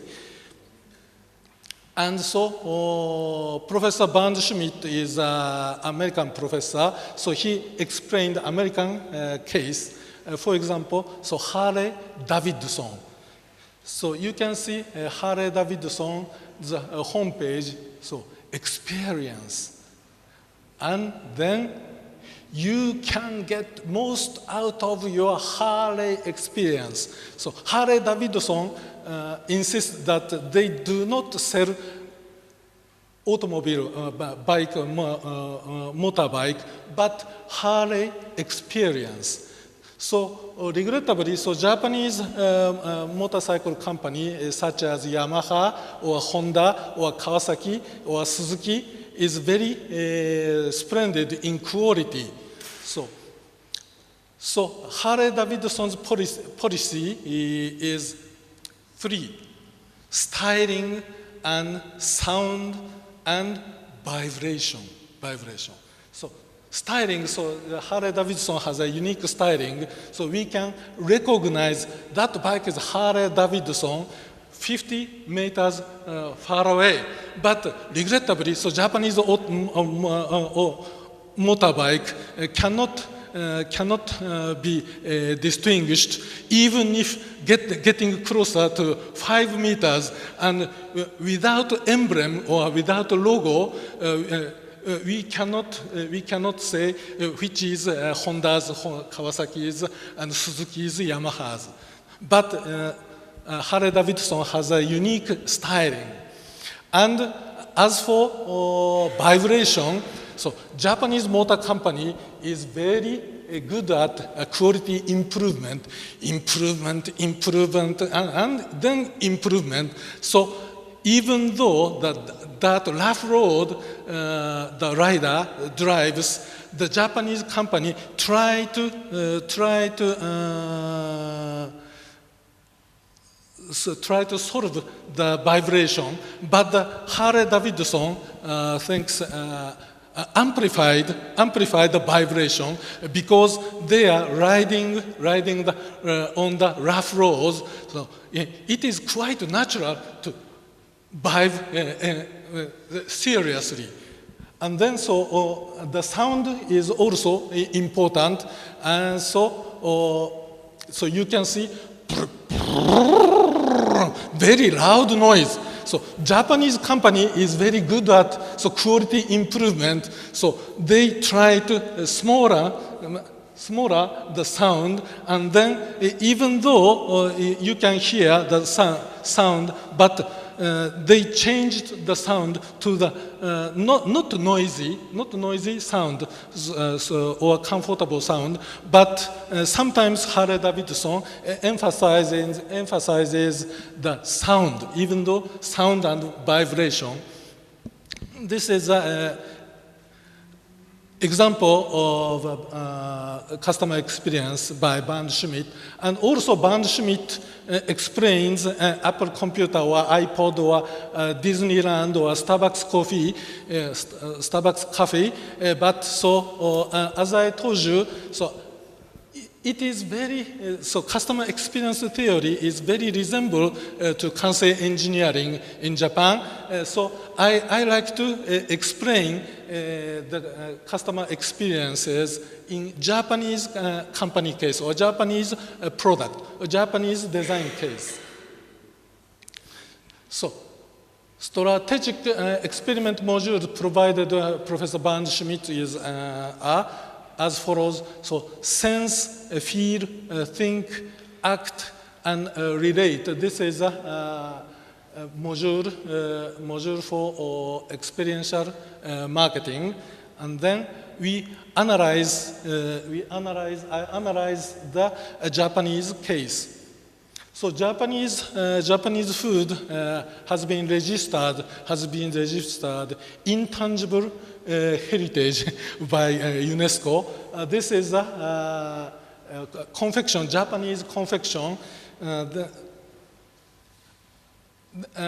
This confection is made of some kind of Japanese arrowroot gradient.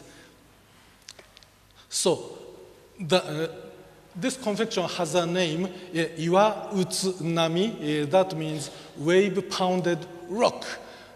The name of these sweets is taken from the famous poetry anthology, all the Japanese know, so 100 issue. So the sweets are created to directly and vividly depict what its name suggested. So,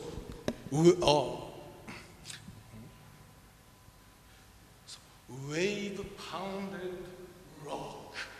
And so you can enjoy this sweet by seeing this blue color and shape, and also you can taste, of course, and you can also enjoy the sound of name. And then this is Sahohime. So Sahohime is a spring princess. So Sahohime is a goddess of spring, and these sweets are created to depict the sleeves of multi-layered kimono sleeves. So these confection is very, sweets are very, very expensive for 3 or 4 euro per each piece. Each piece. So, and also we Japanese have a tea ceremony. So tea master always use this sweets. And this is another case of the suetomi, Japanese confection suetomi. So this is the name of this sweet is Haru no Saiten. Haru no Saiten means in English, rite of spring. So these sweets are designated to record the crushing rhythms of Stravinsky's masterpiece, The Rite of Spring, which itself a depiction of a spring ceremonies and rituals of ancient Russia. So if you know The Rite of Spring, can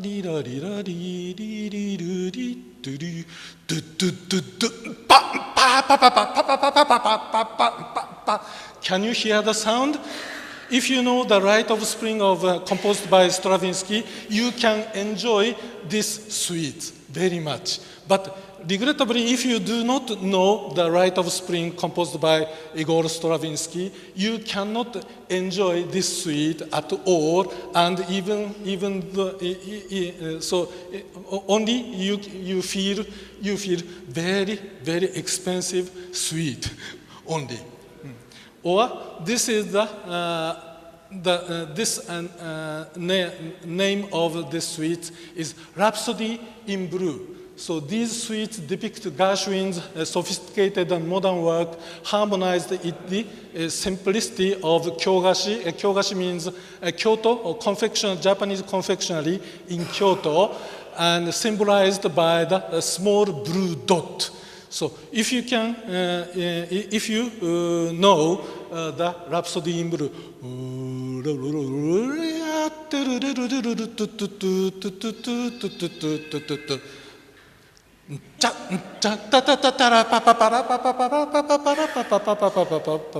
the master of Suetomi walks around New York.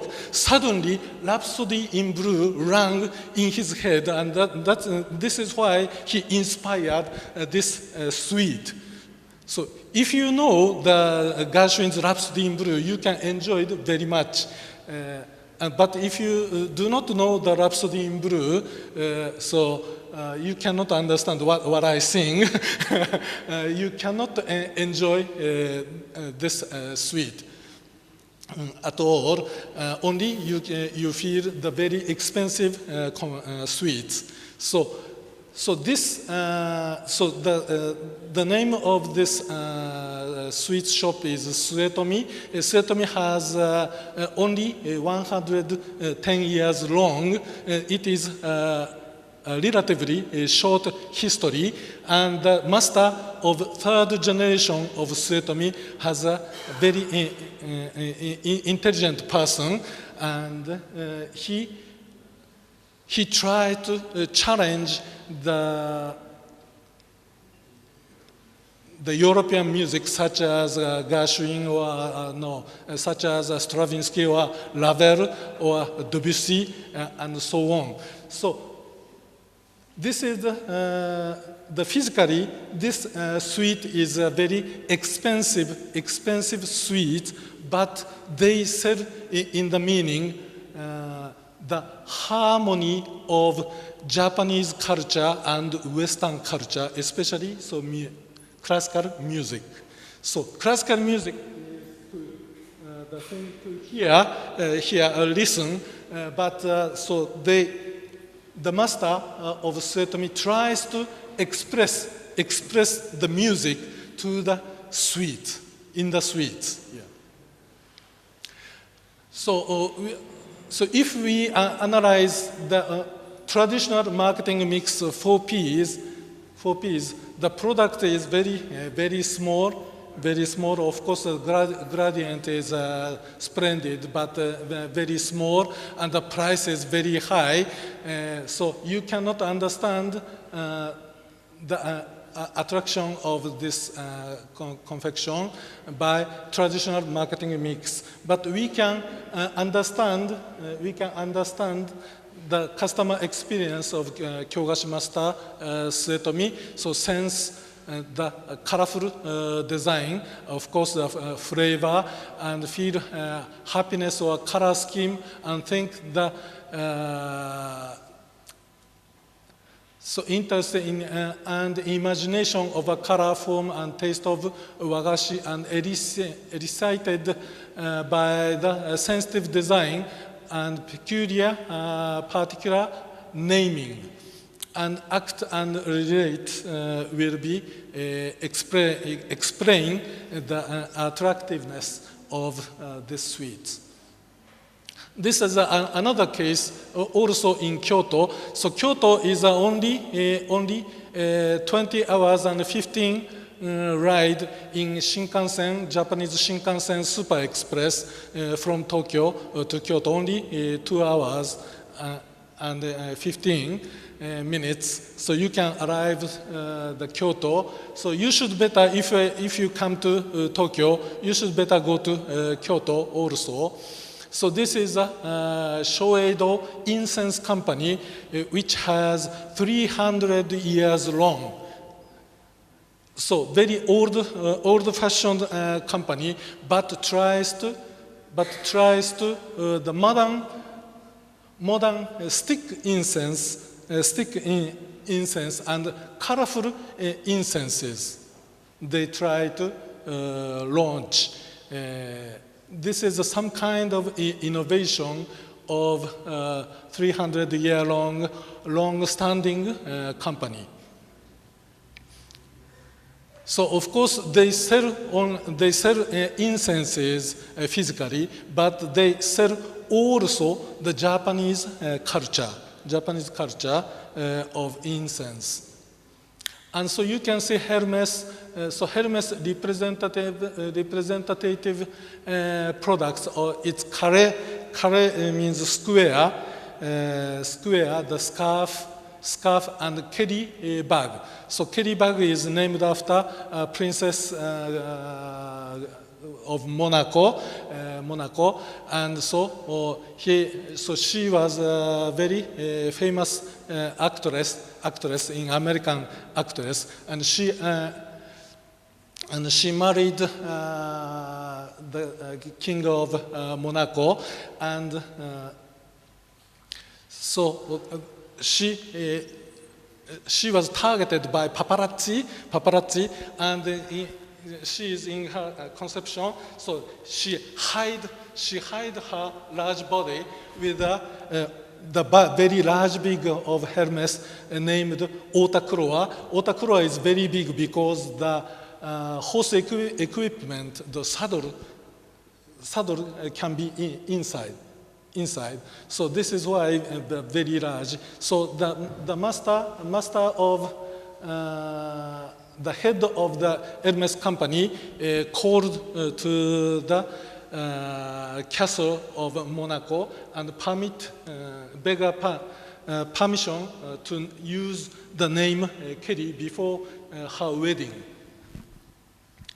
So you can see the horse picture.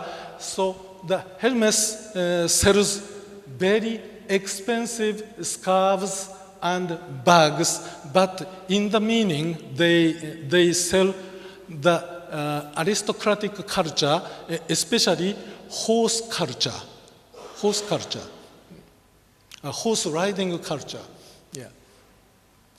So this is another Japanese case. So if you travel and stayed in the hotels, you may feel very comfort because washlet toilet is very common.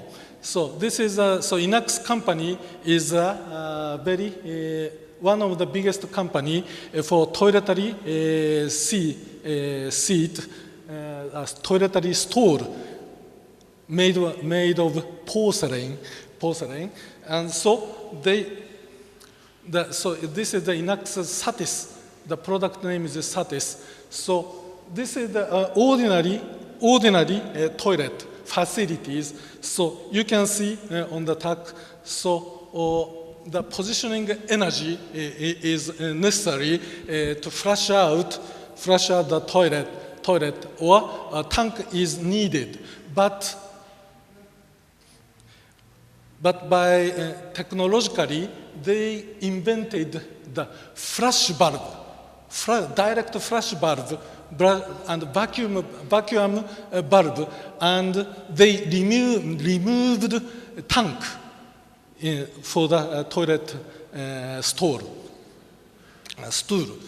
And then, it is possible for Inax company to sell this is a tankless toilet, and so they can narrow the length of the toilet. So even though your toilet space is very small, you can equip this tankless toilet, but they did not do so. They sell the hospitalities. So when the guest comes to your house,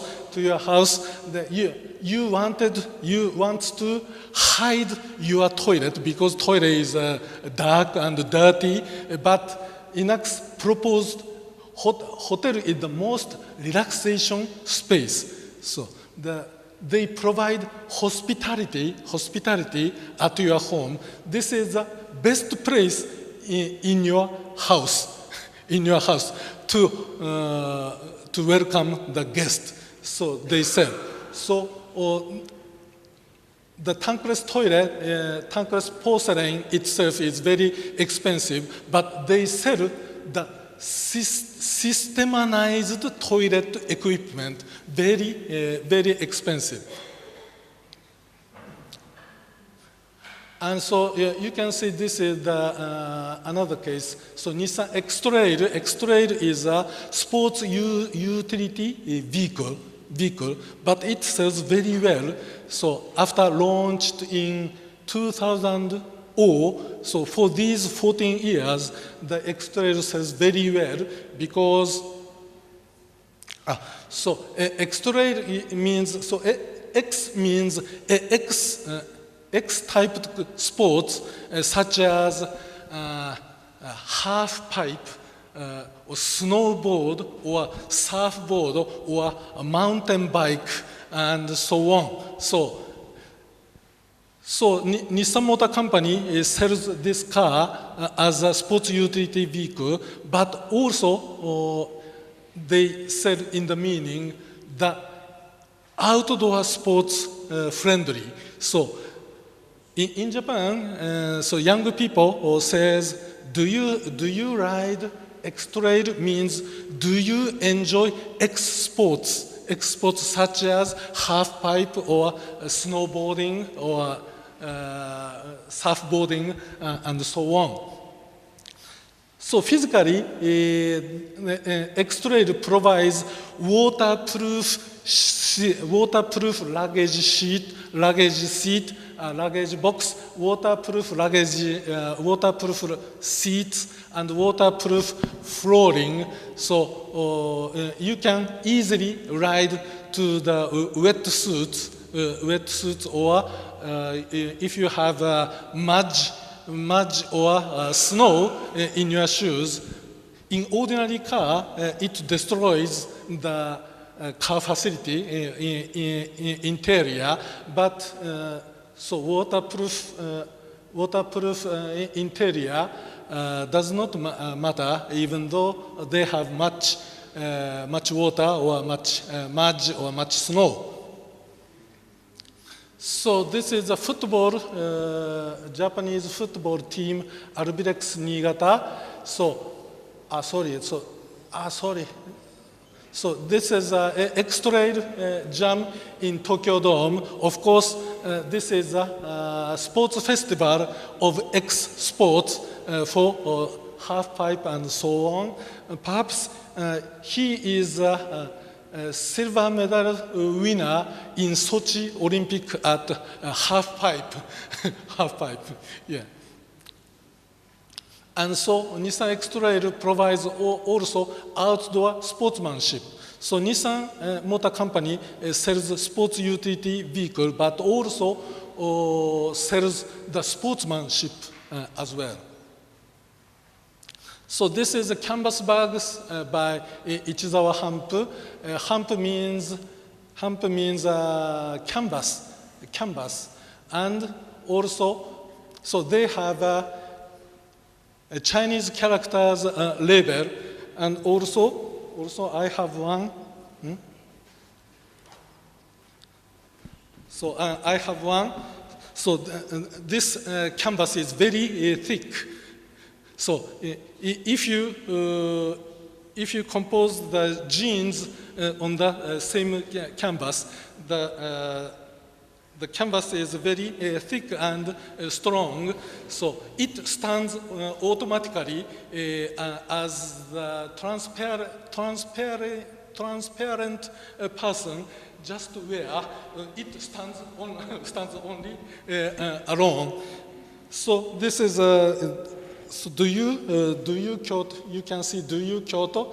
So Kyoto is a city name, but also we use Kyoto as a verb for do something environmentally friendly, because in Kyoto in 1997 the Conference on Panel of protection of climate changes was held, and also adopted Kyoto Protocol. So we dare say Kyoto as a verb, so do something good for environmentally friendly.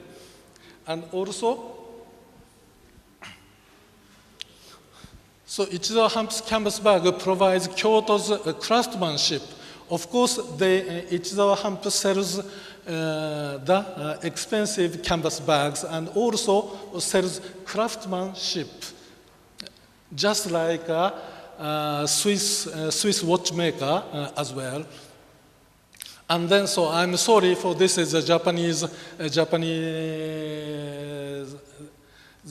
sheet, but I will explain. This is the original bag of 80 years ago. 80 years ago, to deliver milk beans on the bicycle. So in this bag, so about 20 milk beans inside, and very heavy. And so this is why very strong bag. So this is the original one of 80 years ago, but it evolved in 50 years ago, and then the handle is much longer, became longer, and also the color changes from white to colorful one, and then so 80 years ago, 50 years ago, 30 years ago, the handle was changed from rope to the same denim 30 years ago, and 10 years ago, and also the button was added in 10 years ago. So during 80 years, they evolve one by one, and you can also buy in the shop all the, even though 80 years ago bag, you can buy also as well as the newest one. And so I'd like to explain the football team Albirex Niigata. So Niigata is a city name. So Niigata is 11th or 12th largest city in Japan, which has a population of 600 or 700,000 people, just like the Riga, perhaps. Yeah. So to tell the truth, Albirex Niigata is not strong. So they loses the soccer game, football match game frequently, rather than win the match game. But the numbers of spectators shows miracle. Is very many spectators gathered as a supporter, because this is Albirex Niigata sells only the weak team and losing game ordinary, but they sell love of hometown of Niigata as well. And then the color, team color is of Albirex Niigata is orange, and they gathered the stadium is colored by orange color, and so if the football match game is held in Tokyo, the supporter comes from Niigata to Tokyo, and much more than Tokyo's hometown supporters. As I told you, Niigata is not the largest city, but they have a football team in Niigata, and they express love of hometown, Niigata. So the supporter will say, "We love Niigata," but without sports, without soccer game, they never say so. But in the soccer football stadium, they can say, they can exclaim, "We love Niigata," and so on. So they sell the love of hometown Niigata. And so this is another Kyoto ryokan. Ryokan means inn, the Japanese style inn, and it is very expensive, 700 room per night. Yeah, very expensive. But if you visit Japan, you always stay in hotel, but the Western style hotel. But Tawaraya Ryokan provides the tatami mat and wooden bathtub. And Tawaraya hires even carpenters to repair the wooden bath tube. Yeah. And this is the facade of Tawaraya, and the most of rooms has each different Japanese garden, exclusively prepared for your room.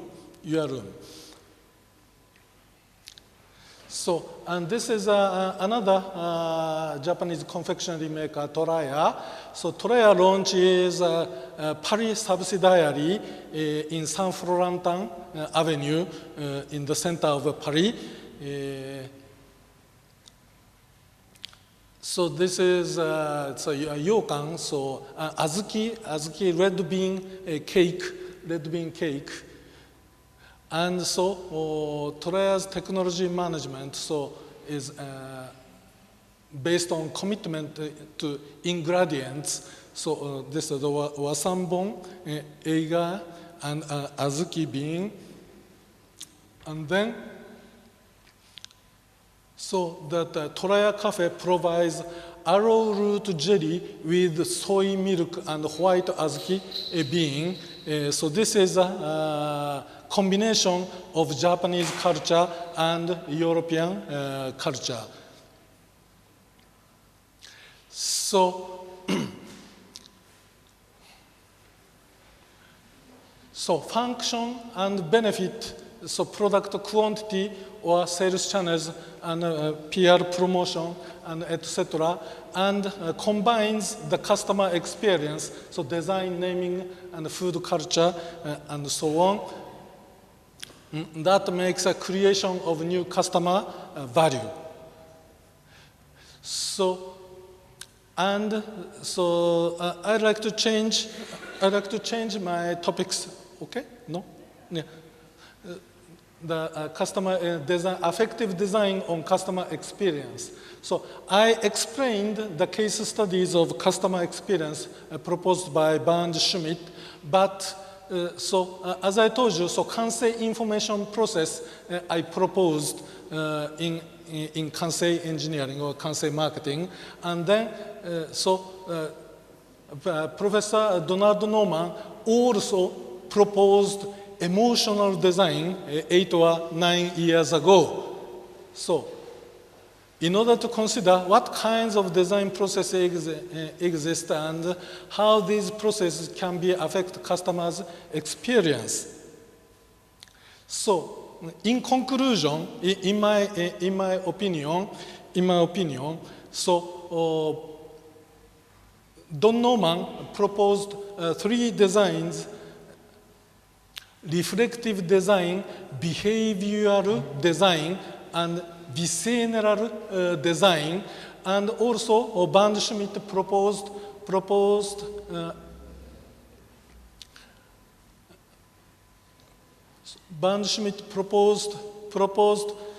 sense, think, feel, act, relate. And I proposed the information processing inside the human being. So Don Norman proposed, the 3 are roughly the same thing, but the perspective of point of view are different. So Don Norman thinks this situation from the designer or product manager or design manager or the company side. And Bernd Schmidt thinks this phenomenon from the consumer side. But so I grasp these processing process from outside, holistically. So I think they are roughly the same.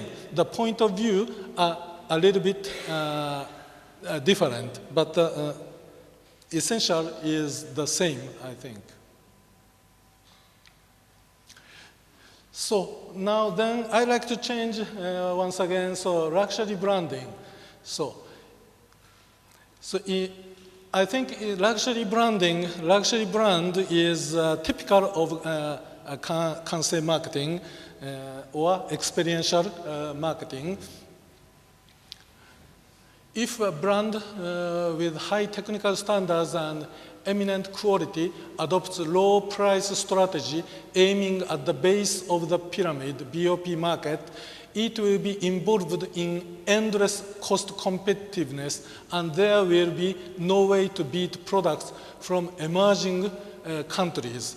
So one of my specialization is quality management or quality control. Last year I visited India, and so I audited quality management at Tata Steel Company. So I was very surprised to see the slogan of Tata Steel Company: Chinese cost and Japanese quality. I'm very terrible. So of course they are not enough and on the way, but perhaps 5 years later or 10 years later, they accomplish the Chinese cost and Japanese quality. Perhaps the Tata Steel will be an invincible army of armada. Yeah. So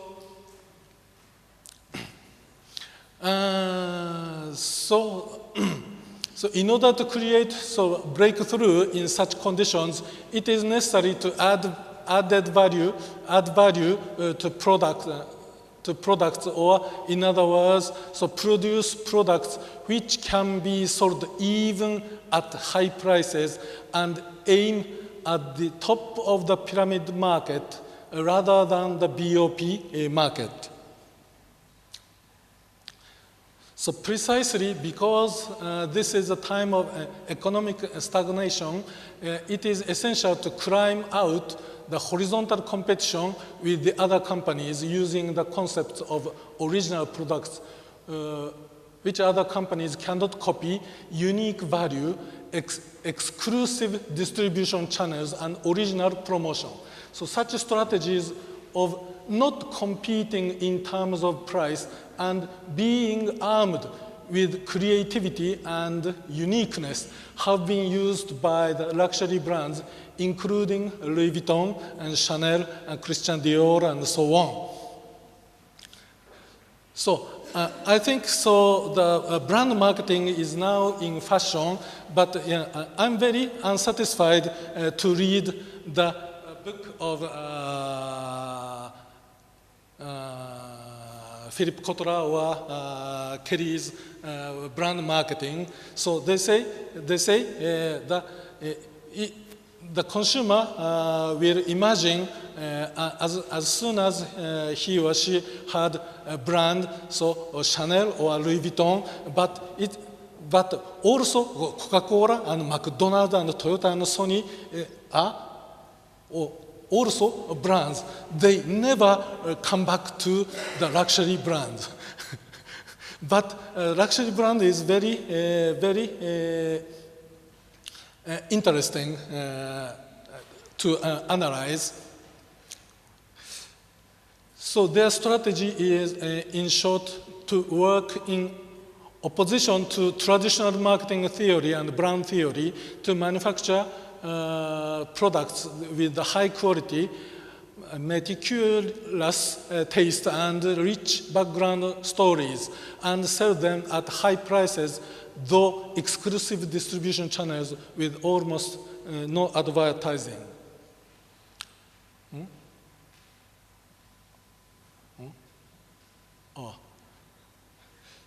So in ordinary market, as for product, so sufficient quality is required, not suitable quality or excess quality. And so in other words, relative quality or function and benefit only, but on the contrary, luxury brands' outstanding quality is required. In other words, absolute quality or concept quality with experiential value. So as for price, the low price is desirable in ordinary marketing tactics, or relative value is very important comparing to the products of rival companies, competitors. But in luxury strategy, so high price is desirable, but they do not say high price, but fair price. But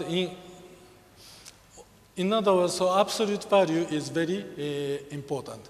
So as for price, so in ordinary marketing tactics, wide distribution channels is required, but so in a luxury strategy, limited distribution channels or exclusive distribution is important. As for promotion, so mass advertising, including TV commercials, are required in marketing tactics, but in the luxury strategy, so attach importance to publicity, which means getting taken up by the media, newspaper or magazines and so on. So as for brand, so ordinary marketing strategy, so conventional marketing theory and brand theory, so brand equity and brand ranking and so on. But on the contrary, the conventional marketing theory and brand theory is adopted. So, as the professor introduced me, I'm a LVMH chair, and also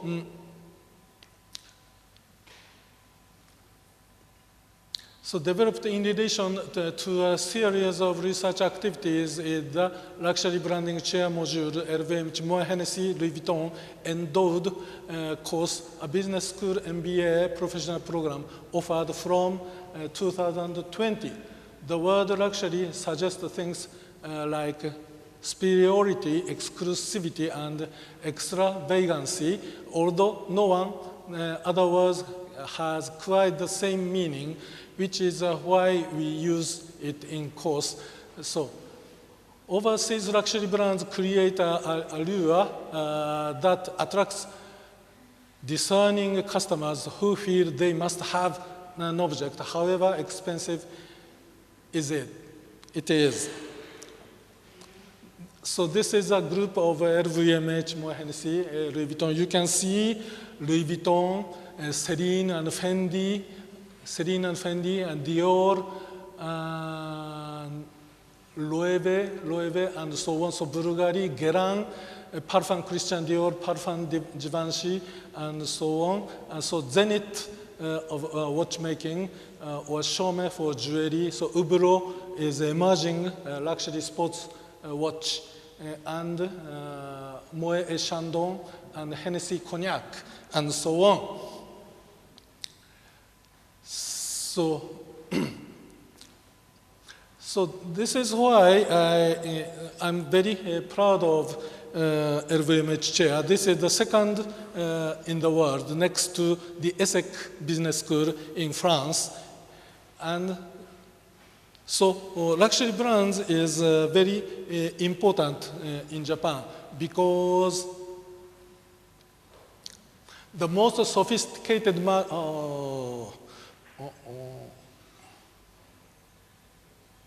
the most sophisticated market and consumers in the world are in Japan. So this is why Louis Vuitton launched its global strategy in 1978 from Japan by opening 6 stores here at a single stroke, next only to the stores in Paris and Nice. So I dare say, I want to emphasize that at the year of 1987, Louis Vuitton has only 2 shops, Paris and Nice only. But in the year of 1978, they launched Tokyo, Osaka at the same time, in the same year. This is the beginning of globalization of Louis Vuitton, and they launched a Japanese subsidiary, and after 2 years later, in 1980, Chanel company launched their Japanese subsidiary. So it is only 30 or 40 years long while the global luxury brands going globally. So you can see old movie film, so titled Adrien. This is Mr. Gary Cooper acted as a millionaire as a CEO of Cola company, perhaps Pepsi or Coca-Cola or so. And so this is Adrien, Audrey Hepburn acted. And so you can see the LV monogram trunks in the movie. And another scene, Audrey Hepburn visited to Gary Cooper, but the bell captain comes. She she tried to hide among the trunks. So the close-up, the camera closed up her large eyes and LV monogram at the same time. So we Japanese admired the Louis Vuitton's trunk in the movies. And then in 1960s and the beginning of 1970s, so we have a boom of traveling overseas because the Japanese people became much richer than before.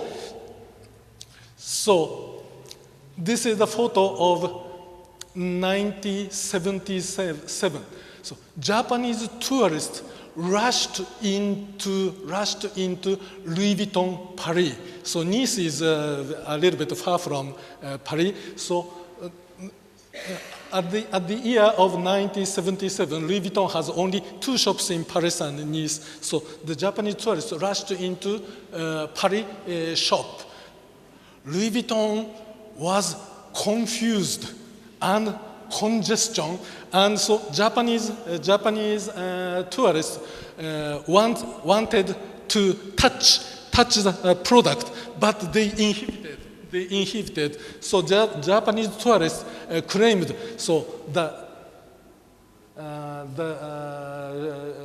salesperson at Louis Vuitton Paris is not friendly at all, they claimed. So the management of Louis Vuitton, the 4th generation of Louis Vuitton, head of Louis Vuitton, puzzled, and then asked the advice the consulting company, and on the basis of consultation, at the year of 1977, they separate the ownership and management to separate, and then launch the abroad business from Japan.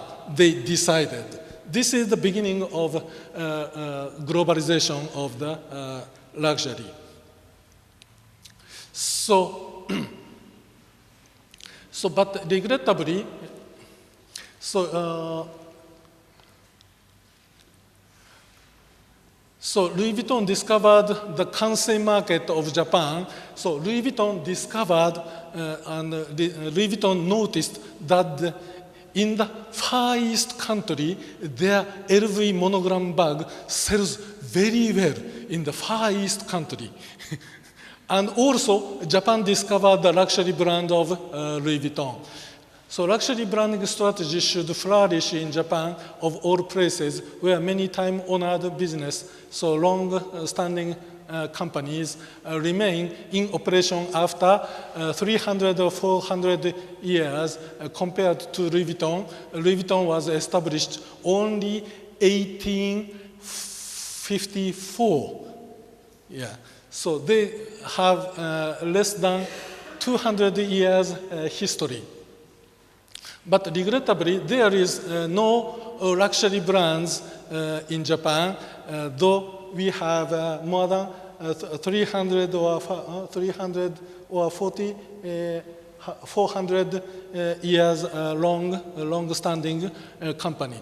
And also we have creative fashion brands such as Comme des Garçons or Yohji Yamamoto or Issei Miyake and so on. But regrettably, we don't have the luxury brands.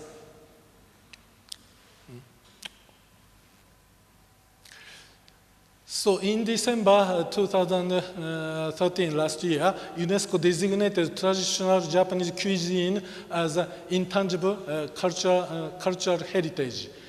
So it is as if the world recognized Japanese food as a luxury brands. So in Riga, when I arrived at the airport, I can see a Kabuki sushi restaurant, and in the center of the town, I also a sushi restaurant.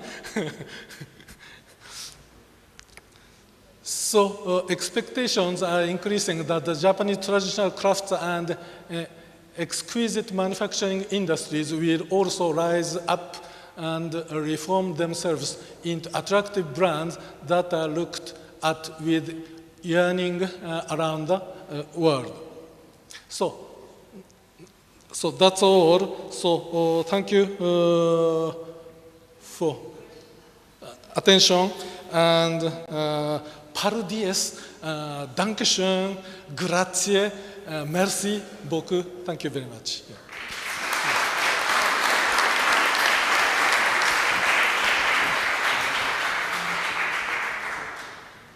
Thank you very much, Professor Nagasawa. And please, your questions. We have 8 minutes for questions, please.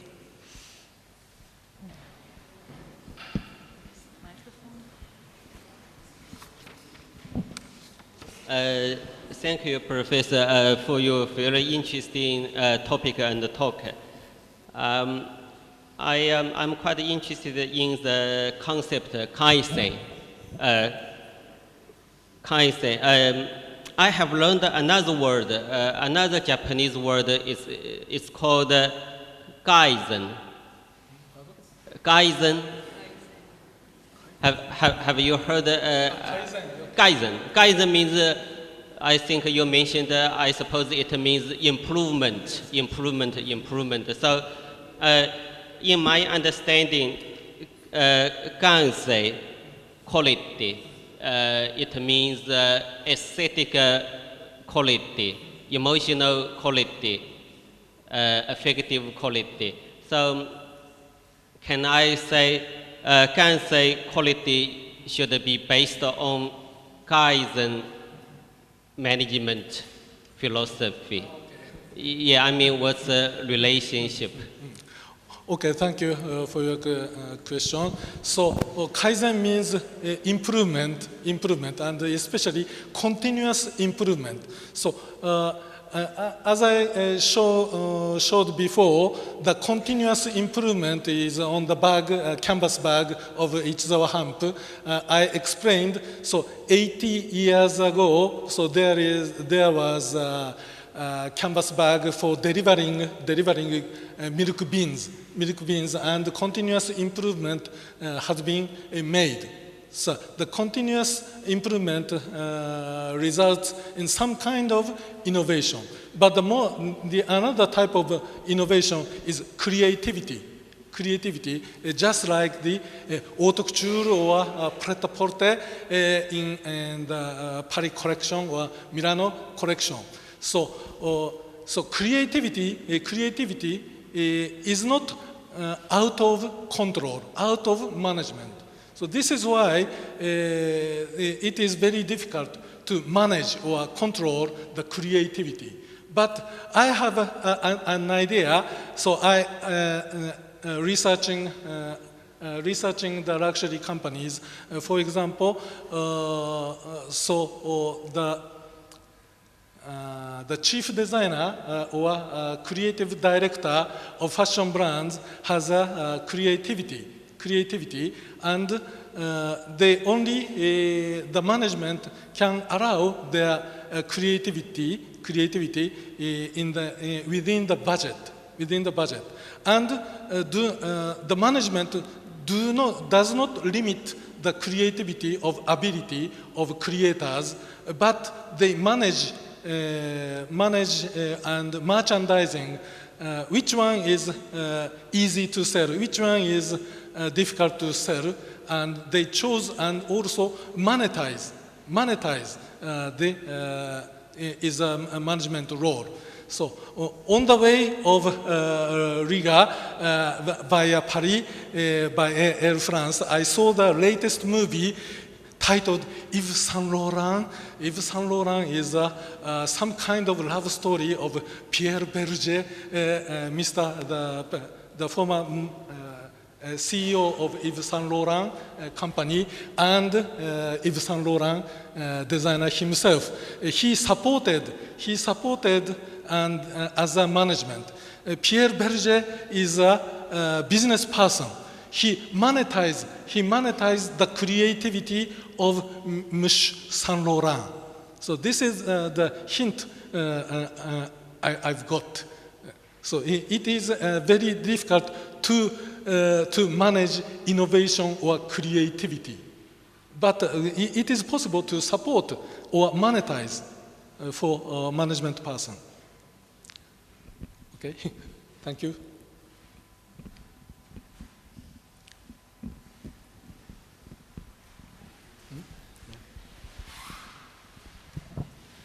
Arigato, Professor Nagashima. Oh, you speak Japanese. Yeah, very well. No, I was just wondering, these innovation, the sweets that you showed us, you know, Yes. these $5 cakes, how are they accepted and adopted by the Japanese? Do people buy these innovations? Yes, yes. They do. Yeah. So, as I told you, I showed the piece of sweets, very expensive. So we Japanese do not always buy or eat such expensive sweets, as well as sushi. So perhaps you may think, so we Japanese always eat sushi every day and every morning, but we don't have. As for me, once or twice a month I eat sushi only. So as for the kyogashi confection in Kyoto, the company has a relatively short history of only 110-year long. It is much shorter than the other confectionery company. But the famous tea master of tea ceremony adopt that kyogashi in spite of short history, because the creativity is much impressed to the master of tea ceremony. Yeah. By the way, I don't speak very well Japanese, but you do sing very well, so thank you very much for the singing. Oh, wow. Thank you.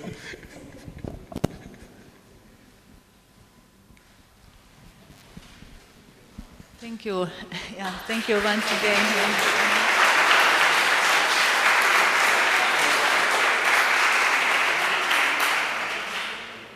Thank you for interesting questions and discussions.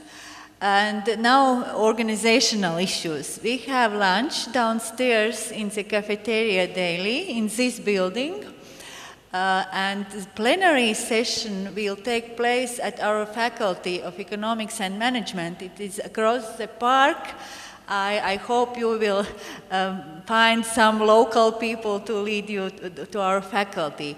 But the evening reception is at 6 o'clock, again back in this building downstairs, where we met yesterday also, yeah?